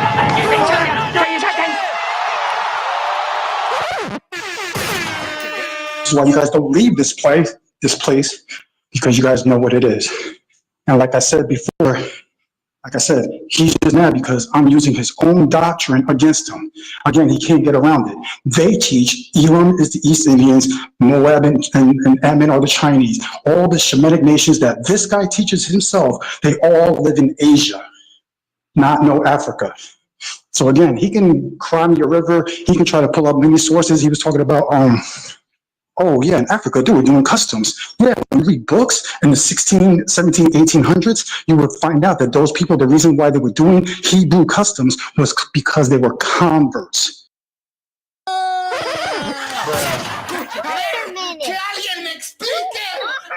By the way, he is 100% correct, in case y'all don't know. Matter of fact, I'm not going to show it too much, but I will welcome you. I welcome y'all to read this particular book here from Shlomo, the Khazar guy, right? So this guy here, he completely tags these so-called European rulers. Check it out. Just on one page, real quick. The suspicious Rabbi Hosea, who lived in the Holy Land in the 3rd century, was concerned about the proselyting in North Africa. And the Jerusalem Talmud quotes him asking the proselytes coming from Libya, should they have to wait 3 generations? It says here, from Tyre to Carthage, people know the Israelites. So he says that, they don't know them, but, we know them. So check it out. Next page says this, to support the brother's point. The successful spread of Judaism in the Maghreb was probably due to the presence of the Phoenician population in the region. Judaism, just like Jewish, you know what I mean? Although Carthage was destroyed back in the 2nd century, not all inhabitants were perished. The city was rebuilt and was soon an important commercial port once more. Where then did all the Punics or pubics, the African Phoenicians, right? Gotta hurt! Hold on, do it right. What the hell? Oh, that's gotta hurt! Who populated the coastline? Oh shit, the African Phoenicians who populated the coastline? Several historians, notably the French Marceau Simon, has suggested that a large number of them became Jews, accounting for the distinctive strength of Judaism throughout North Africa. What did these people do? These Phoenicians, as well as the fact that some of the Punics were circumcised, helped promote mass conversion to Judaism. What else? A dynasty originating in North Africa might also have contributed to the popularity of Judaization. Then it says North Africa was one of the outstanding successes in the history of proselytization in the Mediterranean Sea. Let's go slow-mo. Let's go slow-mo. In North Africa, elsewhere, many of the Judaizers remained in a state of semi-conversion. Heaven whisperers. 2 of the leading thinkers of early Christianity, Tertullian and later Augustine, were born in Africa. This then debunks your stupid-ass doctrine of Deuteronomy 28. Because this means that there's no way. There's no way, because it says in the Bible in Deuteronomy 28 that your fathers would not know these people, your fathers or your forefathers. And this religion, that you would not know it, know your forefathers or you. You guys are all there. Let's continue. Let's continue. In this book, it's smashing them in pieces. Check it out. The lack of historical testimony about the early formation of Jewish groups in the Iberian Peninsula, isn't that what BHI always says? Jewish-ish, because you're not really a Jew. You're ish, like somewhat like a convert. That says here, force us to rely on the evolution of the languages. It says, as a philological archaeologist, he says, Wechsler skillfully traced linguistic vestige among the texts and the languages that are still used today, and concluded that the origins of the Sephardic Jews were extremely heterogeneous, and hardly Judean. Oh shit! That's for you so-called Jews, Swarthy Jews, or black Jews that ruled Europe. Here it's telling you guys that you guys were converts, just like in the new voyage to Italy of 1739, written then. It says black or white Jews can't even trace that they're Jews. Here I am showing and telling them, you know what? Honestly, they can't prove a damn thing. They don't know nothing about their history. Let's continue. Most came to Europe from North Africa with the Muslim conquest in early 8th century. Traces of Judaic Arabic from Maghreb, as well as Berber customs, can be found in the Judean Iberian language and culture. And if the Arab language is a decisive factor from linguistic viewpoints, in cultural, religious, and demographic terms, the Berber presence was the most significant. Here we see Wechsler's theory might explain the great conundrum in the history of textbooks in Israel. The authorized scholars have failed to provide a reasonable explanation for the existence of such a large Jewish community in Spain and lively and creative community that was largely bigger. Basically saying that you so-called white or black Jews claiming to be Sephardics, like BHI likes to say that those Jacobins were Jews. Here it's saying you guys were not. You were fucking North African converts, quite frankly. And if you were from Central or West, you were still a convert. Judaism probably began to germinate in the Iberian Peninsula in the early centuries, mainly among proselytes, Roman soldiers, slaves, and merchants. You see this? Jewish believers and new proselytes, chiefly in the 7th century, drove many of them to flee to North Africa. This is the whole concept. Jews left Spain, and then they got picked up. Shut up. The Muslim conquest of Iberia, which began in 711 CE, was carried out mainly by Berber regiment that may have been included many proselytes. Continue, my brother. Almost all literature will tell you that these people were converts. Okay, so like I said, he can say whatever he wants, but it is what it is. Hey, look, this is the thing. I got the facts, bro. They ain't never went to no Asia and took people in slavery and sent them on the four corners of the earth. So this dumbass argument killed right there. That's number one. Now let's go into number two. Let's just go into a couple facts, bro. This dude is so silly, bro. That's why I say a Yam Suf. If you knew what a Yam Suf was, a Yam Suf is what they crossed to do what? To enter into where? You know what I'm talking about? The Yam Suf? It's a river that's connected to an ocean. Well, the Yam Suf is in Africa. It's on the Nile. How do I know? Why are you claiming Africa? I thought you weren't African. Let's go. Because the direction tells us so. But hold on, let's go into some further facts. The owl in the Bible was changed. Now, let's just see why it was changed. It's changed to a cebus or a crane or a heron. But all those that's like the Egyptian bird that y'all see with the pagan goddess that they have, the Egyptian bird that you see on most of the Egyptian hieroglyphs. Well, them same birds, they only live on the Nile River. The same birds that's mentioned in the Bible, bro. They don't stay in Asia. You know what I'm saying? Bro, that's why I say, man, y'all tried, bro, everybody, he said that they stole more gold from America than Africa. Bro, they still ravishing Africa today. China over there. You guys are Hebrews, but you're claiming African. Bro, just stop, Canaan. Just stop. Just stop. Let's continue. Every nation is over there, bro. When the Most High said they scattered this land, they ain't never scattered this land we live in. Okay, unless you want to use shit like, okay, we got South America and we got, bro, I'm not talking about that. When the Most High said they scattered his land, they part of his land, we look at the Berlin Conference, bro. Come on, bro. We got facts, bro. When you talk about Africa, bro, just put some respect on it. We ain't even got to call it Africa. When we talk about the motherland, our Cuban line.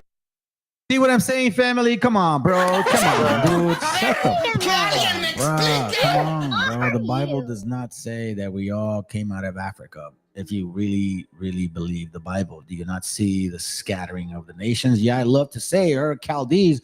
Was the Ur Chaldees in Africa? Which means the mother of us all. Just put some respect on it, bro, because it says the mother of them Asians that you're talking about. Now, are you telling me? So if it's the mother of them Asians you're talking about, man, we superior, bro. I'm not trying to be prideful. I'm not trying to be a Canaanite, but we're superior. We're superior. We're superior, bro. We're superior. Okay. Deuteronomy chapter 4, verse 38. To drive out nations from before thee, greater and mightier than thou art. Hold on. Let me read it in a more simple form in case somebody's still dealing with ebonics.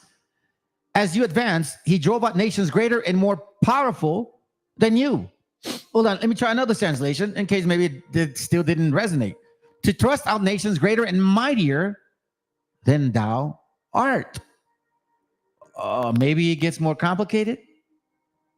It says you're more powerful than you are. You're superior, right? You said you're superior to who? To drive out nations before thee greater and mightier than you are. What superiority are we talking about here? Because that's not Israel. Nations greater and stronger than thou. No, you see, this is the spirit of Canaan. Because Canaan moved in this spirit. We're seeing it now. Please continue talking. I'm just saying how everybody try to shit on Africa, but everybody in the world need Africa. Right now, without Africa, this little shit you do with new cars and Teslas and all this branium you see being used, you wouldn't have it, bro. Which means your technology will be froze. Everything that you get and you live good in this little place called Babylon, bro, this little place called America, is because of Africa. Just like everybody in the world got their little lights on and all they. Hey, Garrett, do me a favor, Garrett. Do me a favor. Here's the answer. What's up? New B and me? Yeah, Newbie and me. How you doing? Pretty good. Haitian sister. My husband is Mexican. Oh, okay. Mexicano, indigenous, and Afro-indigenous, Mexicano, a mix of everything. Uh-huh. You for sir. Yeah, I Well, usually big you up. I usually big you up.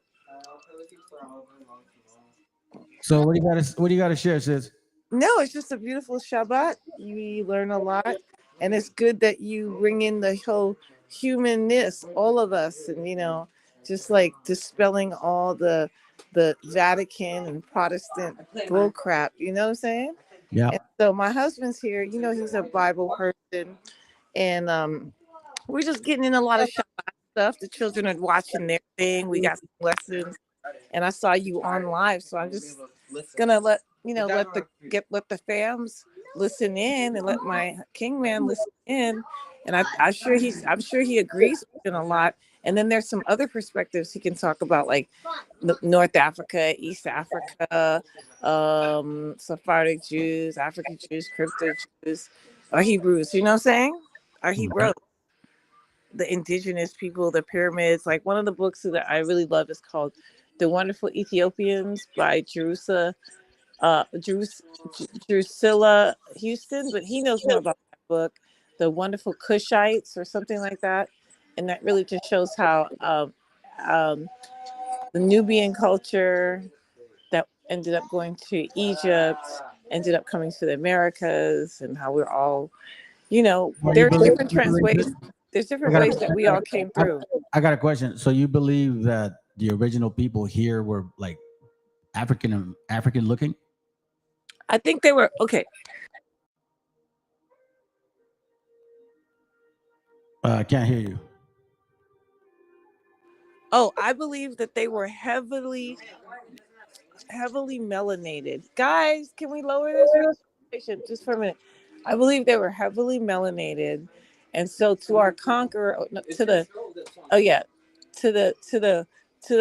kidnappers, to the pedophiles, to the enslavers, to those wicked people, anybody who was a touch under brown or not red, they you know what I'm saying, it's to them it's all the same, but human is human. And Adam, even in some West African languages means earth, like earth, and other languages it means red earth. actually red earth. Red earth, exactly. So a couple of red brothers. My children look red, and I'll show you what I look like. This is what I look like. Let's see. Is that my? Okay, that's my children. That's what my children look like. You see what my children look like? Say hi, guys. Say hola. Say hola. And if I could turn this camera around. No, it's all good. Yeah, I'm a brown sister. You know what I'm saying? I'm from Haiti. So we make all colors. You feel me? Yeah. And that was just one generation. So I let my children know, just this last thing that I tell you. Let me share this. Hold on, Shay. Let me share this with you, and you may want to not put me in front of your kids just yet. You know what I mean? Because I want to make sure that there's something clear in this channel. So I don't subscribe to that whole concept that we're all copper colored. There's documentation showing that we were light skin, dark skin as well. That whole nonsense, I'm going to call it, that we were darker, that's not true. A lot of us were light skinned prior to the Europeans showing up. Now, I will tell you this. I don't subscribe to no old bull theory. I don't subscribe that it was only the white man that came over here. Not at all. So of course not. That doesn't make no sense. That would make no sense. Exactly. So when people came to this continent, it was dark-skinned and light-skinned people, foreigners, who came as conquerors and enslaved the natives here, as well as other people in other regions. But a lot of that happened here. Now, what I've been showing and what I teach is that what we've been told before is not necessarily correct. Now, what offends people in my channel is that it includes people that may look African American, so to speak, right? When I bring up history of what actually occurred. So before we sit on the same table and act like we understand each other with our so-called belief, I want to make sure that you know that I don't believe in the trope-type chart. I think that shit is fake, excuse my language. You may not be in the right channel. And you may want to hear me a little bit more. You are assuming, because that chart is ridiculous. Okay, that don't make nobody sense. Okay, that's make believe fantasy. No, so don't assume Don't No, make some I'm just assumptions. telling you what I.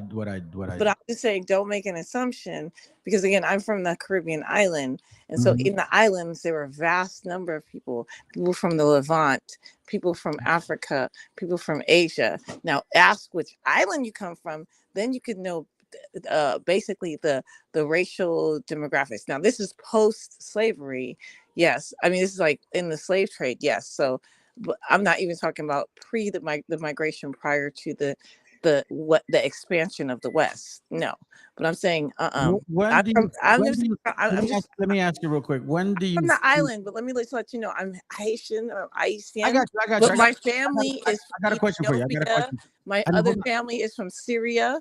My father's family is from Syria. My You're great gonna, great are you gonna grandma. hear me out? You're gonna hear me out? You're gonna hear me out? I got a question. Yes, When sir. do you think? When do you think the slave trade occurred, or how do you think it happened? It started in it was the Arab slave trade, not the transatlantic or trans-Ethiopic slave trade. The Okay. slave trade happened all the way in the deserts of Egypt. My great great grandmother is a product of that. She was picked up more or less in um East Africa per se, but that's a whole nother thing. Like in the late 1800s, after Haiti revolted, like in post 1804. But Okay. again, But hold on. no. But let me go Let me, back. hold on, let me understand, because you're saying a lot for a lot of people. So let me kind of rephrase my question. Your people who originated from East Africa. You're saying your people are originating from East Africa, right? One of my Okay, one of them. When did those great grandparents of yours come to the Americas? Well, I don't even know. I mean, I think all of us, and I think personally, I'm a product like from my maternal. It's just crazy. It's a mixed up, because I'm sure the indigenous people were there point blank and period whenever my original ancestors who were brought in from Nigeria 400 years prior. I'm sure that, I mean, Hispaniola. I mean, I think a lot of the indigenous people scattered. Now there's a historical there's a indigenous story that we know, a real story about our queen Anakaona. So that is something that in Haiti that we remember. Anakaona and her sisters and all the sisters in the island, which were of the, the Europeans, the Spaniards said Carib, but we have an oral history and a written history about the queen who resisted the Spaniards and all that.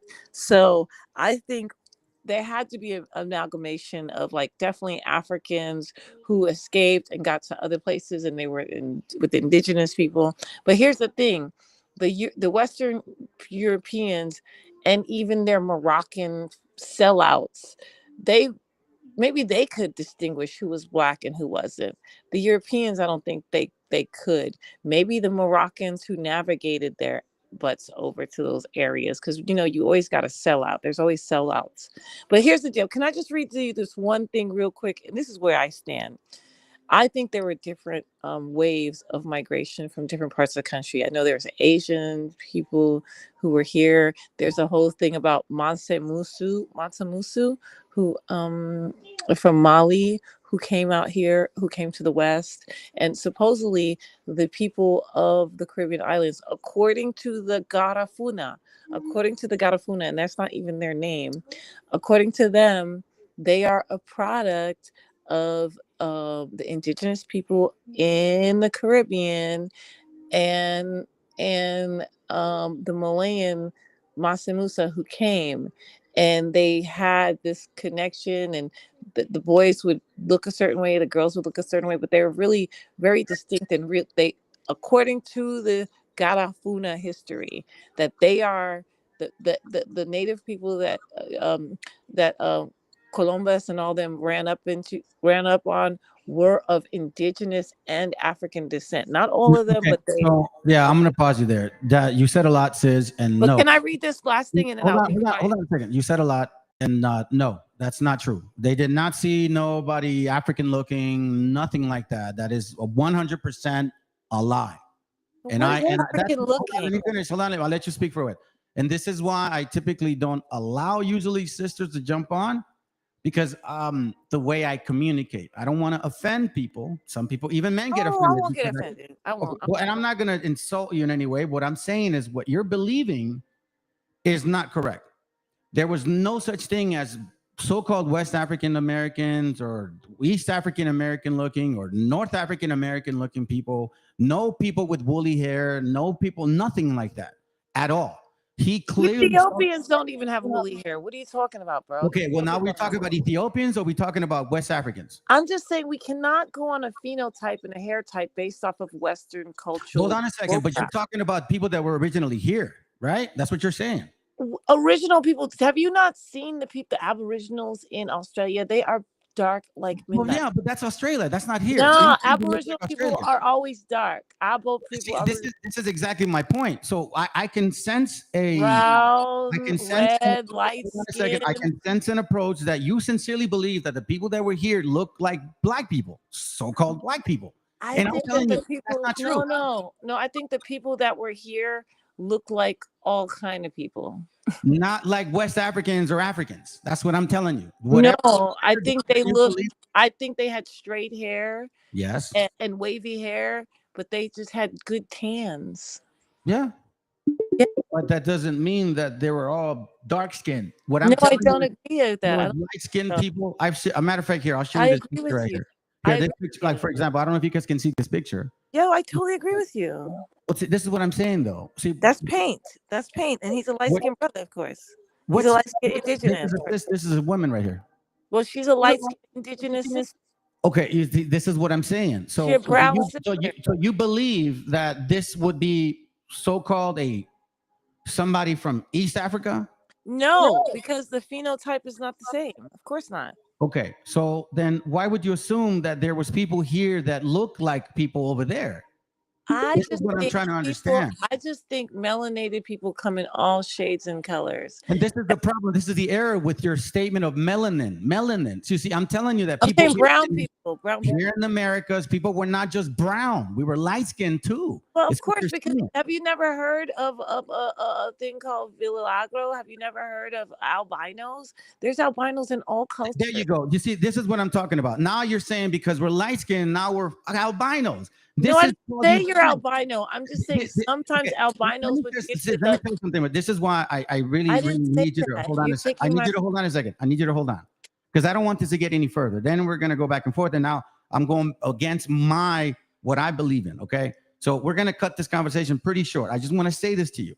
What you believe, I know you're trying to cover it up some way, but it doesn't sound to me like you see what I see. We're not going to see the same thing, but we can. No, what you want to do is you want to have so-called African people in this land here. No, I don't. And then I'm misunderstanding your comment because yes, you are melanated. You keep saying melanated. Melanated means brown.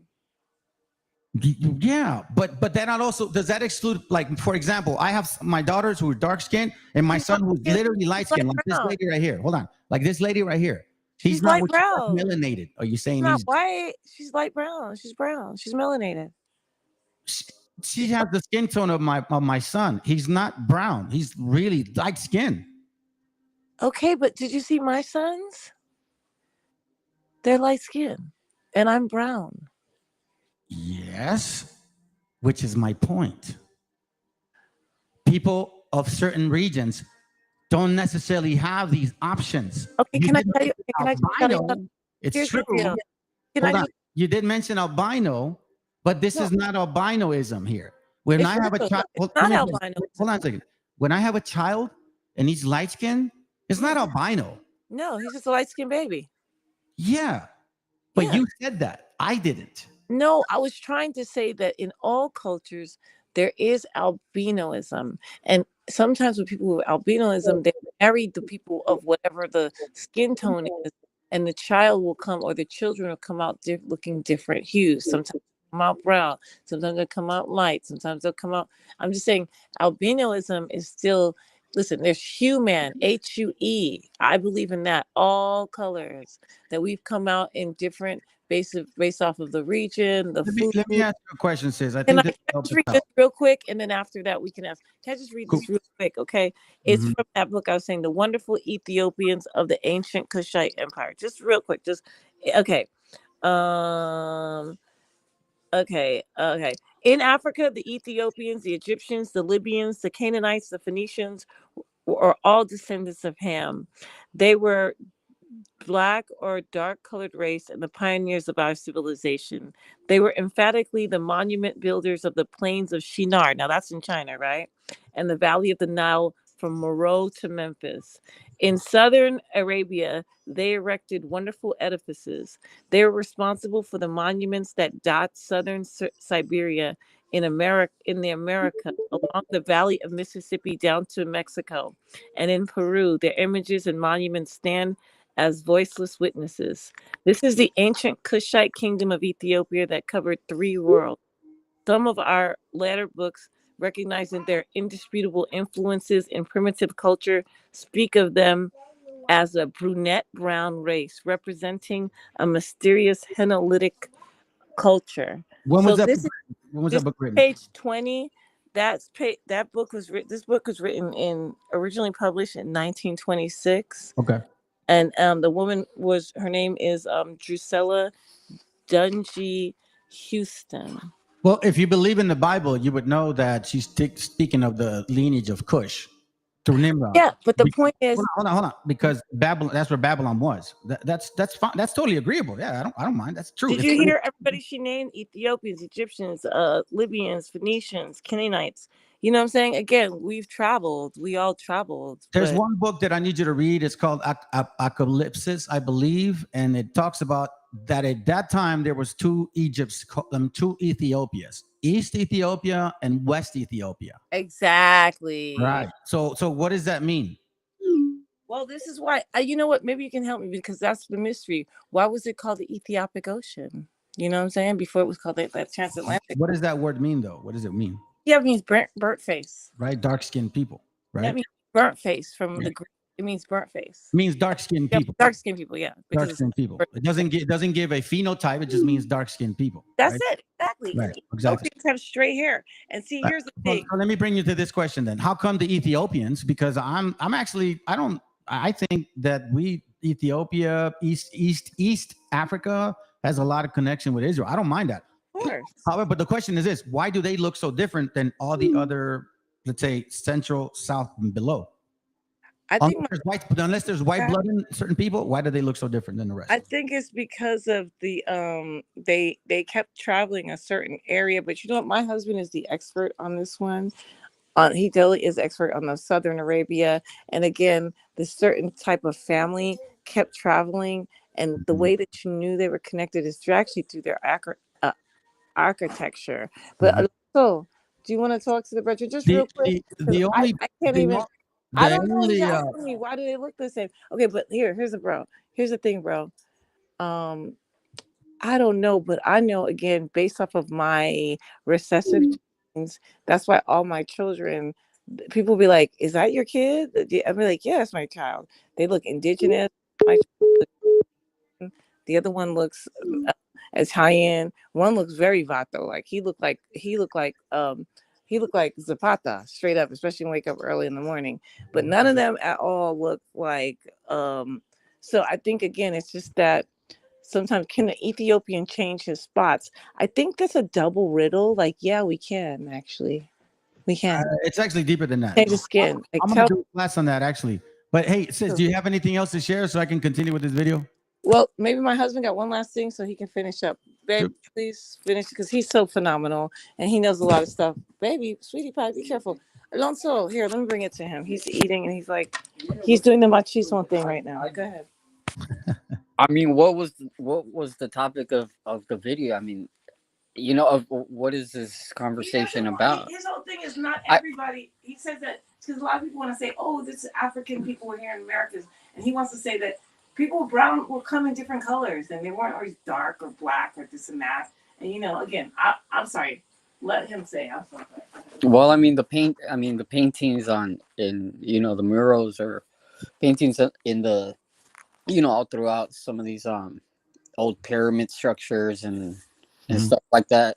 I mean, reveal that there was, you know, from dark black to red to brown to, you know, like, so yeah, there was different kinds of Melanations. different kinds of people, yeah, in the Americas, like you're saying. One thing that is kind of interesting is that in those same murals, and this isn't like my field, this isn't like what I invest my time in, but still I've seen in several in which there seems to be like this throwback.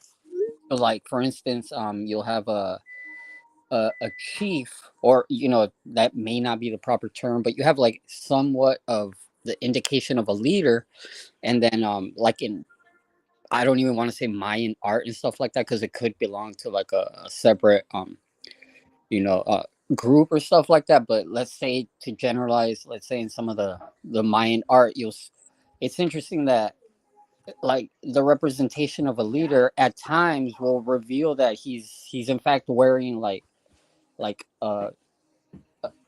a black, a pure black color, but then you can tell that it's some kind of a, like a, you know, like a costume and stuff like that. Yeah. Now, you know, and so there does seem to be, I from my perspective, it seems like there's all throughout the world, like there is a back to like the time in which like it perhaps, like that book says, that there was a civilization that was very much dark and stuff like that. Kind of. You mean like African American type? I just said like. Americans are mixed. No, well, I mean, they're mostly mixed with white people. Yes. Of no, course. but I'm speaking. Yeah, not African American. It's like you say, most African Americans and people in the Caribbean. Yes, we have white people because we were raped. Our mothers were raped. Period. Oh, that's why we got light skin. Exactly. No, that's not true. That's the whole point of me saying that's not true. That's a lie. That's eugenics. White people use it now. So-called certain black people are using it. That's the unfortunate reality. That's what's happening. Between what people in the Americas are definitely not like people in Africa or in times, because of the amalgamation, because of the mix, because of the migration, because of slavery, because of choice, because of this, because of that. We cannot compare the two at all. That's not different time. Yeah.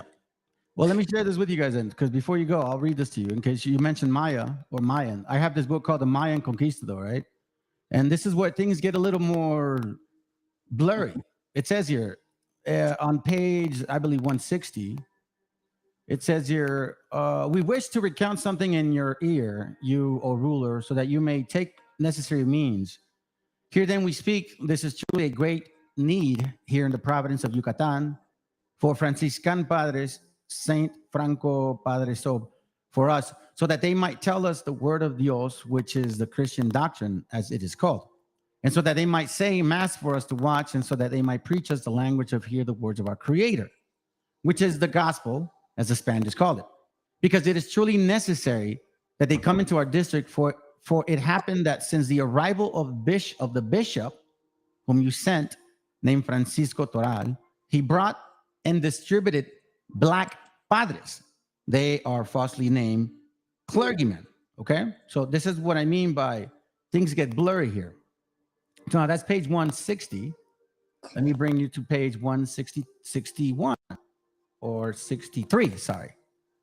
And it says here, these ones should be those who go because they really know us. They who are here previously and really have taken to speaking Maya, and because they know what we need in order to be worthy before Dios. And it would be good for the rest of them to come too, to be disturbed among us. So who will now be given to us? Who truly wishes to teach us our language here? Because they should come every day. It would not be good for them to desire money. It should not be the black clothed padres. They really take money. They really ask for a great deal of money. And he says, they drive us mad over money. Therefore, these words we say to you are not lies, for this is really the truth. We will prove it now. For there were many black padres, 21, that came with the Spaniards, and not one of them knew our language. Here, one of them did, but the padre did not enter in to teach. For at that time, there were no elders, just really boys. They traded in the other Caja, meaning the other tribes. Here's when he finishes. Moreover, they wished to say little. The black padres, those black ones, they hated us. So now we're talking about Mayas. Mayas are calling these people black. Yeah. So it gets blurry, right? Yeah, and I understand that. I understand that. Like, I wasn't taking on my wife's point of view. I don't like. It's very complicated. It's not so simple. I don't really know like all the details and specifics of stuff like that. You know. Mm-hmm. So you can bring up good points, and you can bring up even more good points and stuff like that. You know? Like I was just put on the spot. Like, oh, say something. Yeah, I know, brother. That's why I'm not even like I don't. Yeah, but it's yeah, that's why, like, for my part, for me to contribute and participate, I would have to like listen to you, right? Hear what you're saying, like get a feel for like the conversation, the topic, and then I won't even say what I want to say. Like I'll try to find something that is helpful to the conversation. Maybe if I do find something that is my point of view and needs to be discussed, then I'll bring it up, in as cool as possible, like to further progress and stuff like that. So check this out, because this is actually a good point, because it connects to the whole topic of the class. You had asked what was going on. So I was just teaching about who ZUMARRAGA was. Are you familiar with him? Nope. ZUMARRAGA was a bishop, the number one bishop that destroyed our heritage, our books, our buildings, everything we knew about who we were as indigenous gente here. He was also the one that gave us a Christian compendium. That's why Raza also knows El Padre Nuestro, Credo, Diez Mandamientos, Ave Maria, Rosario. He implemented that to the Christian compendium since 1530. Since that time, there was no Bible printed, even into the 1900s.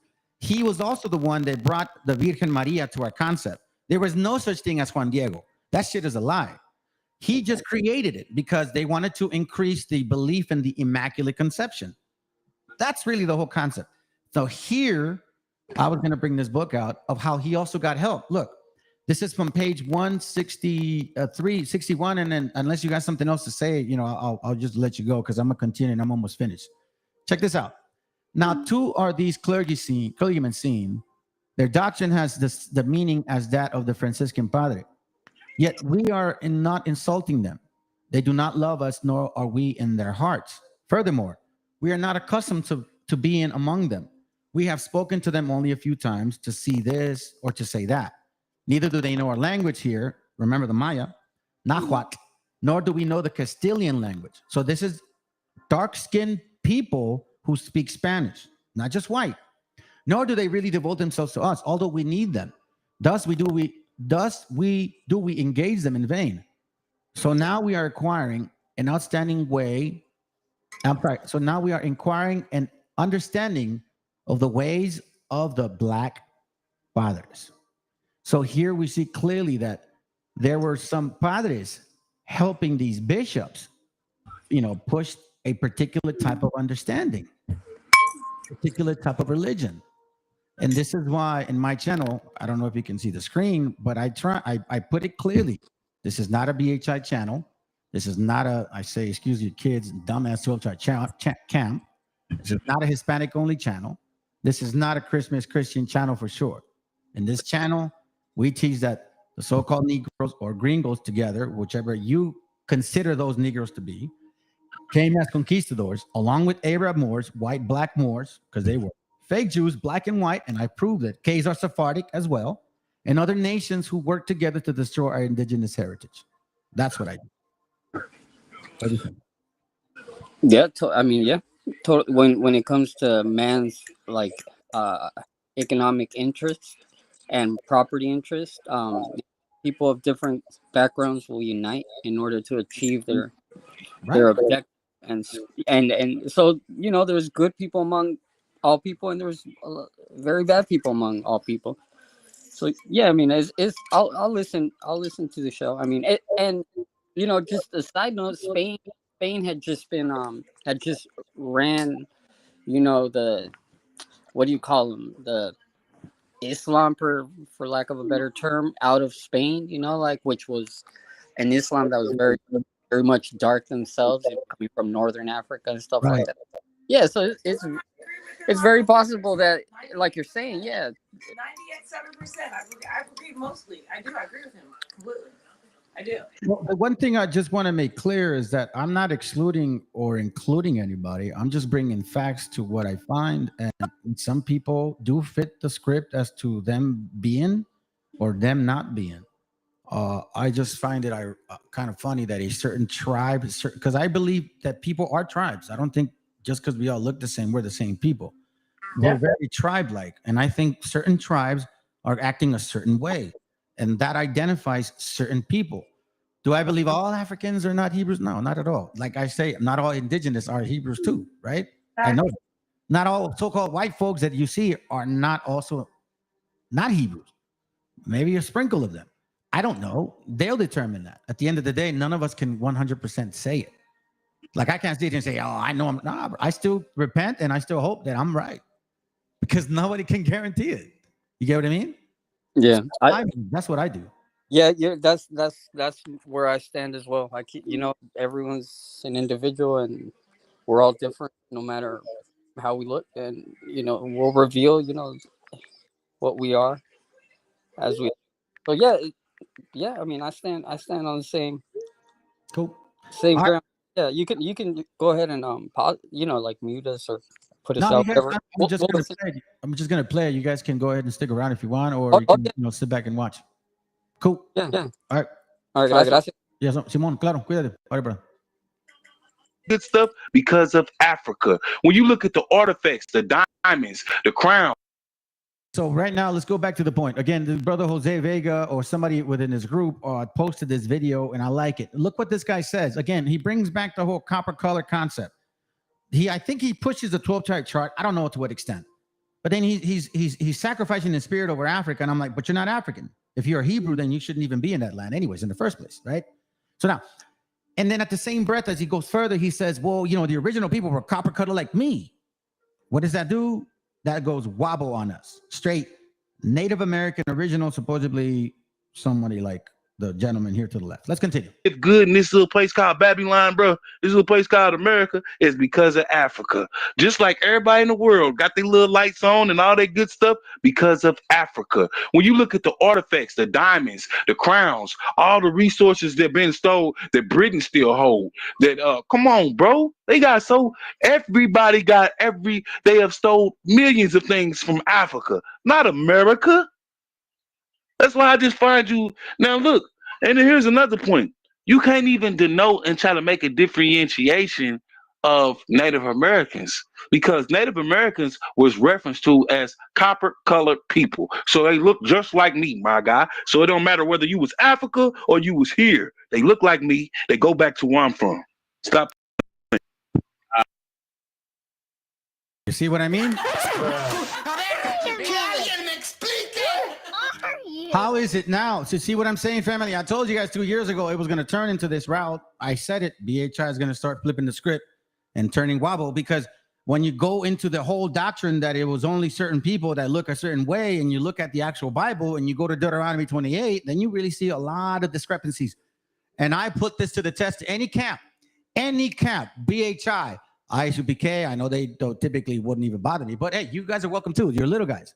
ISUPK, FOPI, GMS, IUIC, I don't know, even Vocab Malone. Vocab Hamon, you're invited to come over here. You guys prove to me.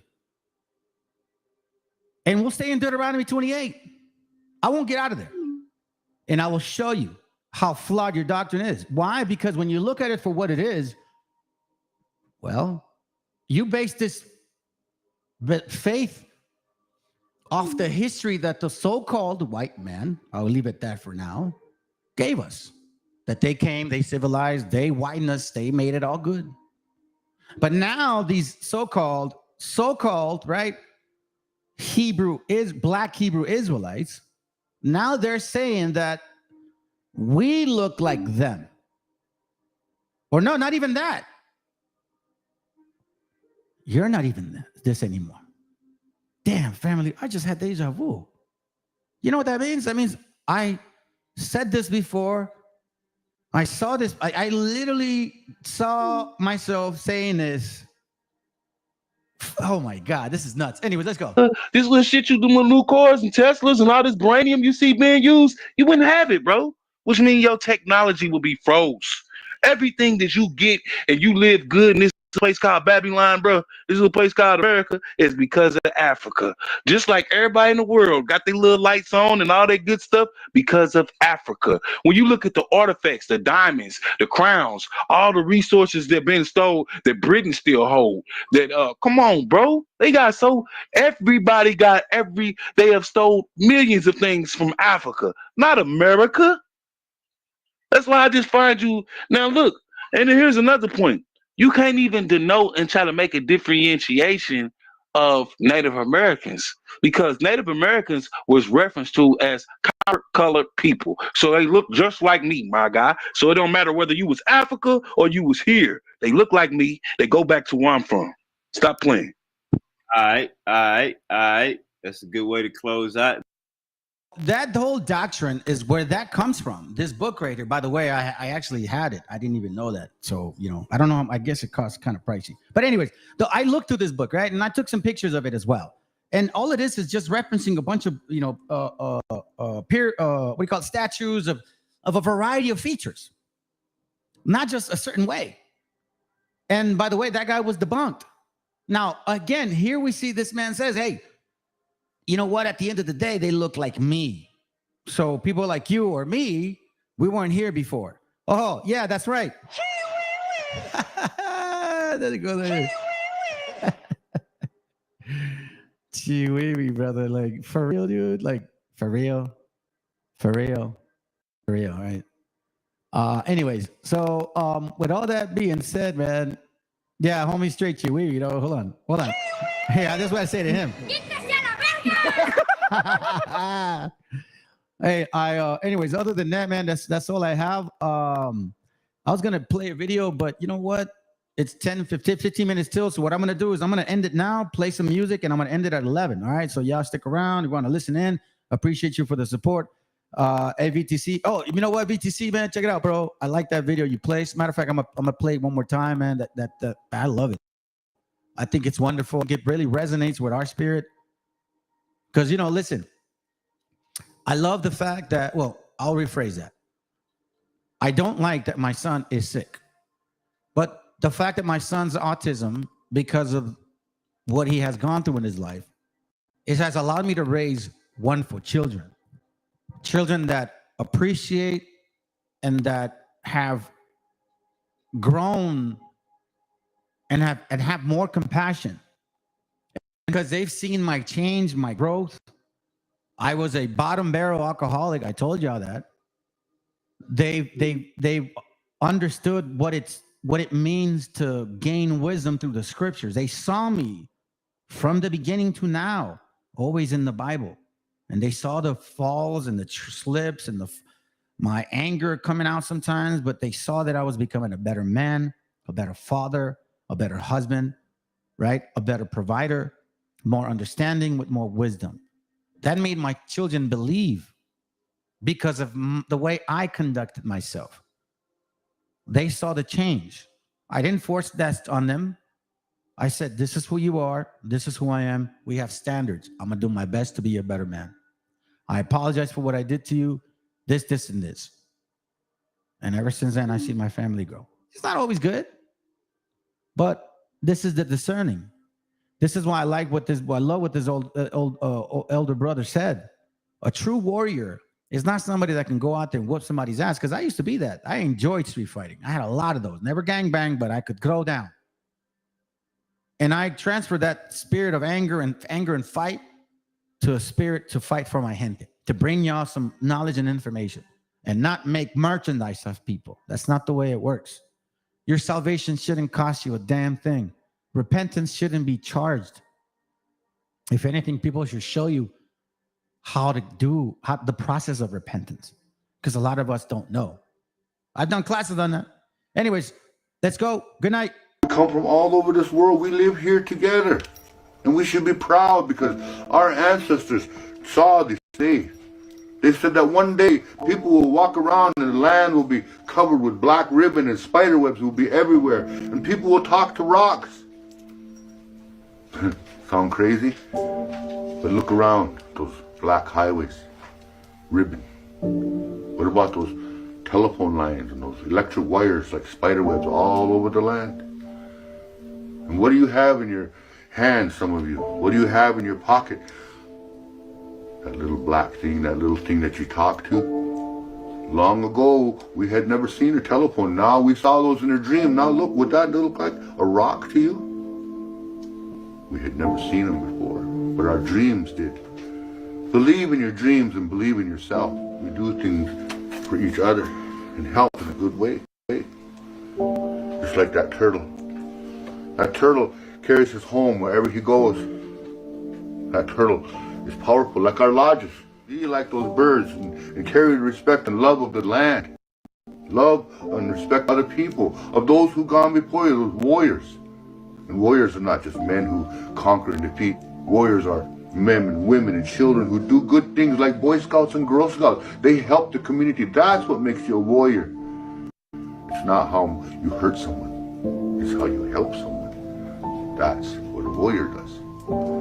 Let your heart sing a good song. Might even sound something like this.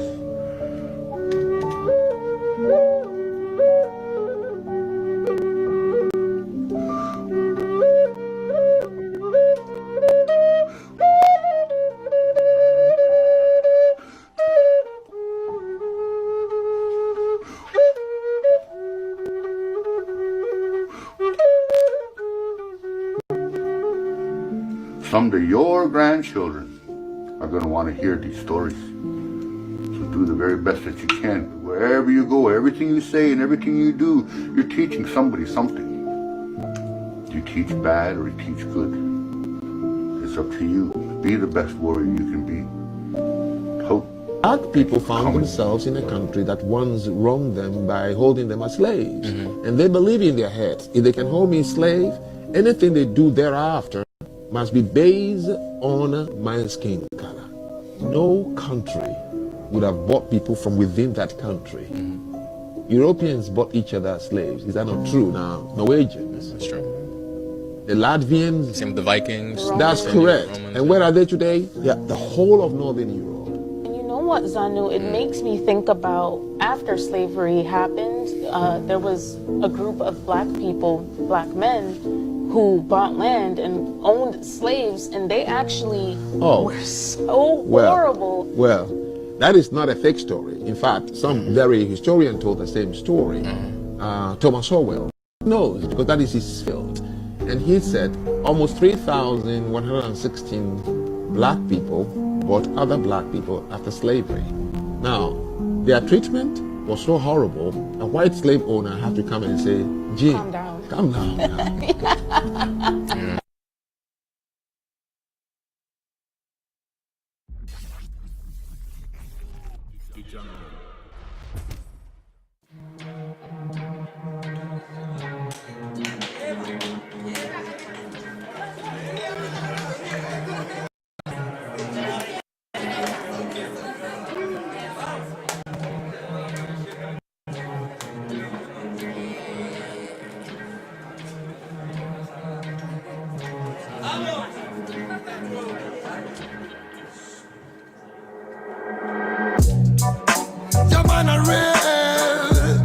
This is the cipher dream.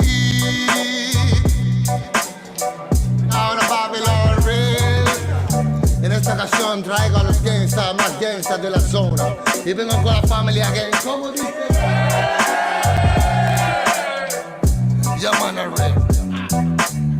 Traigo el mensaje puro y crudo para el momento. No palabras vanas que rompen los sentimientos. Lucharé y derribaré los muros del lamento. Pídeme pues te daré los sueños que están muertos. Nunca el demonio dio mensajes de amor, pero tampoco los dio el ángel que nos abandona. Quizás miremos diferente el reloj, pero tu cielo es el infierno donde el amor murió. Political violence, criminals, physical redemption hasta que acabe el baile. Deep tropical styling, musical fraile. Muchas las promesas las que se han llevado al aire. Love and love and love, siente verdad como doy mi corazón. No more, no more, no more. It's a reggae cipher, feed the world. What time is it? Es de reventar el beat. Flow the jungle in the street, reggae music on the hit. Romperemos las barreras que crearon para ti, pues llegaron los señores y la paz de nuevo aquí. What time is it? Es de reventar el beat. Flow the jungle in the street, reggae music on the hit. Romperemos las barreras que crearon para ti, pues llegaron los señores y la paz de nuevo aquí. Fue que me brotaron alas y ganas de volar. En las buenas mi terreno lleno, en las malas solar. Un muro que decorar, mis hermanos me sirven de guía, mi estrella polar. Guarda los hilos, me duele hasta respirar. Solo quiero ver verdad. Sigo buscándome lejos de lo que piensas. Más fácil de lo que crees, el esfuerzo trae recompensas. Vale la experiencia si es intensa. No tires de la cuerda si está tensa. Miraban al ocaso con tristeza. Las estrellas devolvían con grandeza su mirar. Nos vimos floreciendo en la maleza. La belleza de las piezas y comienzan a encajar.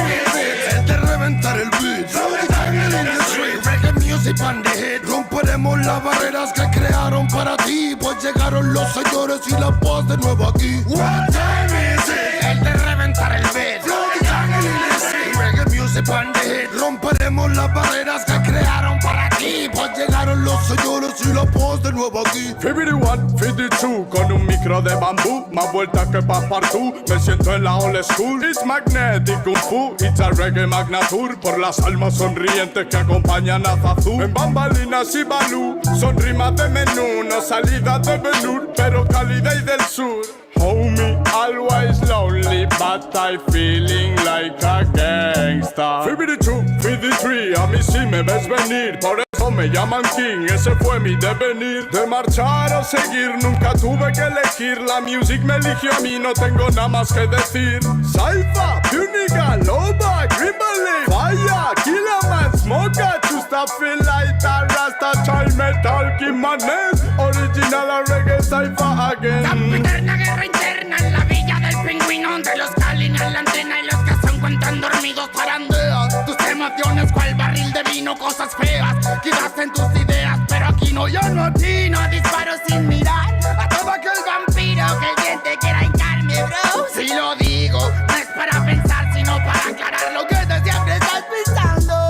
Acaba el tan magnífico, imposible de torcer metal, soltar my friend, yo. Reggae warriors again, making connection after connection, my new world, reaching the freedom from them, me more.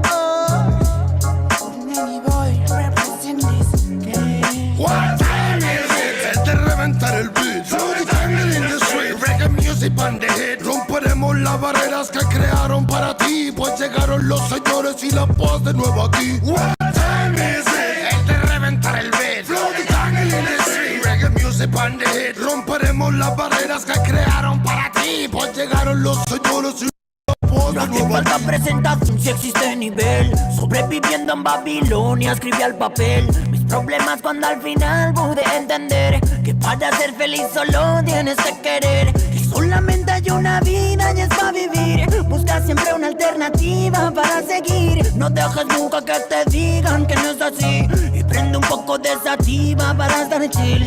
Ey, superando ansiedades con el humo de cancha. Manchas de un pasado trágico en la cancha. Seguimos siendo fuertes, su mierda no me engancha. Mientras otros esperando a que lleguen en lancha. No matter where you come, no matter where you come from. Solo importa que prestes atención a este sound. Desde the original, Killaman al mando. Oh, na, na, na. Yo soy un warrior, sonido legendario. Disfruto cada segundo cuando me subo al escenario. Tengo fuego en los labios, sigo cual mercenario. Pasos de gigante y cora revolucionario. Siento que es necesario, suena el reggae en los barrios para que cale Y para salvar a los sabios, entre mi imaginario quemo cheques bancarios. Si vienes con la mala vibra, mejor bro, cambia tu itinerario. Ya, ya, ya, ya, ya. Cuando ruge el león suena la música real. Venimos con el ya, ya, ya, ya, ya. Sonido de guiones, el sonido original. Ya, ya, ya, ya, ya. Reggae de corazón es el que se hace en unidad. Ya, ya, ya, ya, ya, ya, ya, ya. De reventar el beat, reggae music and the hit. Romperemos las barreras que crearon para ti, pues llegaron los señores y la paz de nuevo aquí. What time is it? De reventar el beat, reggae music and the hit. Romperemos las barreras que crearon para ti, pues llegaron los señores y la paz de nuevo aquí.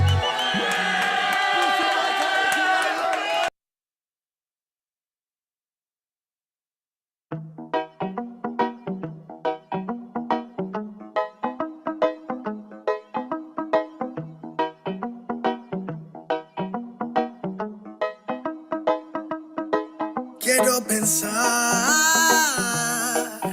pero no puedo, no, no, no. El ruido en la ciudad está consumiendo, wow, wow, wow. Quieren pensar, sin ni siquiera estar al mando. Tanta publicidad subliminal te está matando. Les cuesta decidir por sí mismos cuál es su mando. Publican sonrisas con el corazón llorando. Quieren brillar, pero sin tener que valerse de tener sus ideas propias.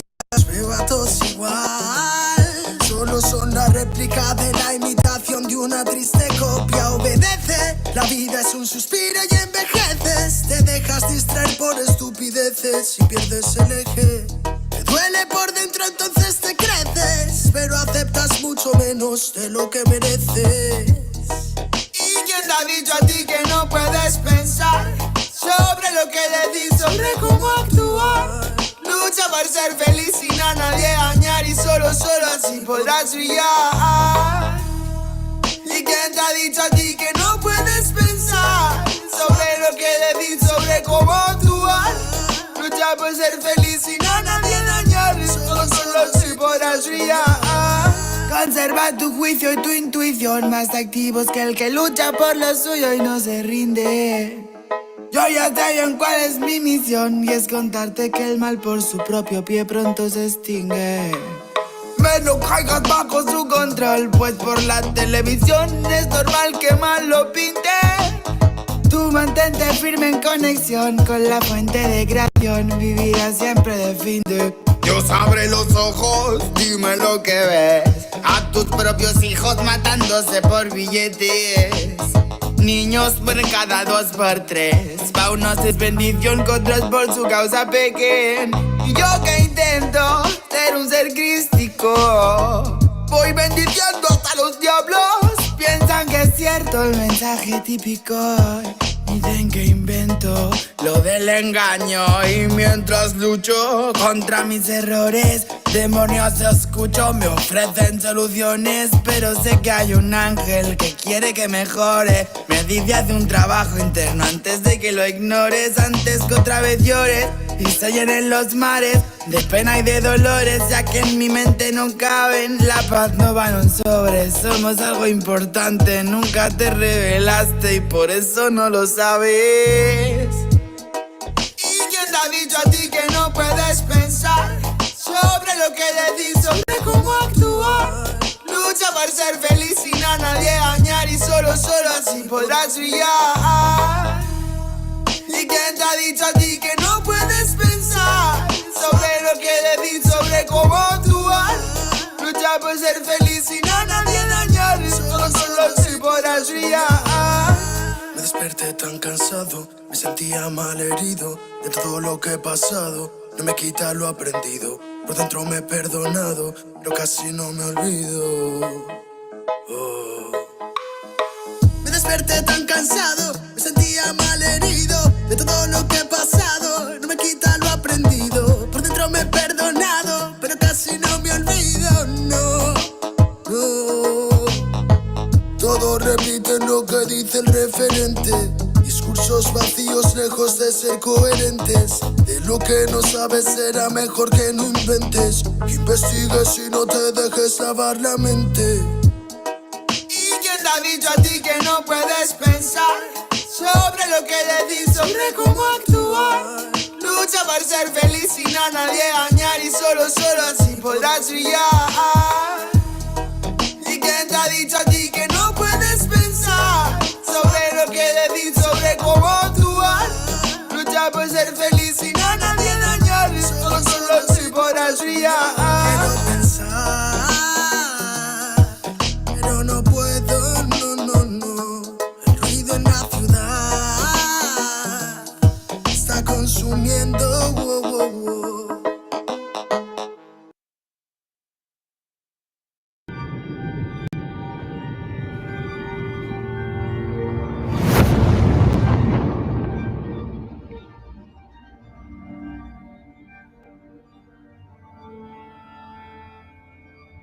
Ical, hijo, abre los ojos.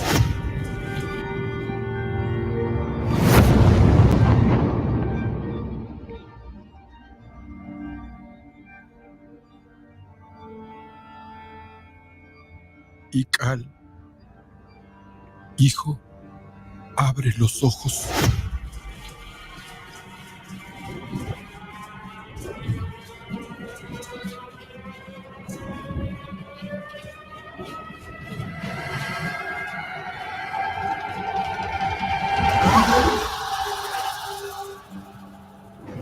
Tu cuerpo se queda con nosotros, pero tu espíritu debe seguir.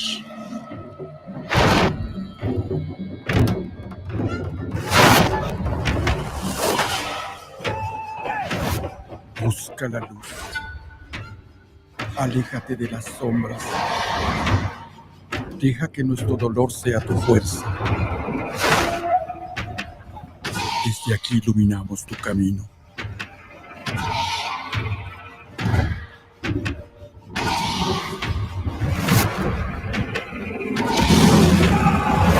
Lucha como nosotros ante esta pena tan grande.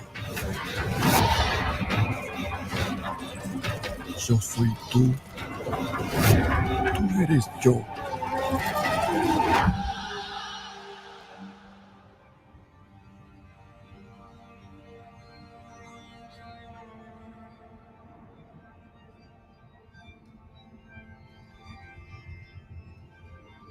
La muerte que hoy nos separa, mañana volverá a unirnos. Eres libre, hijo.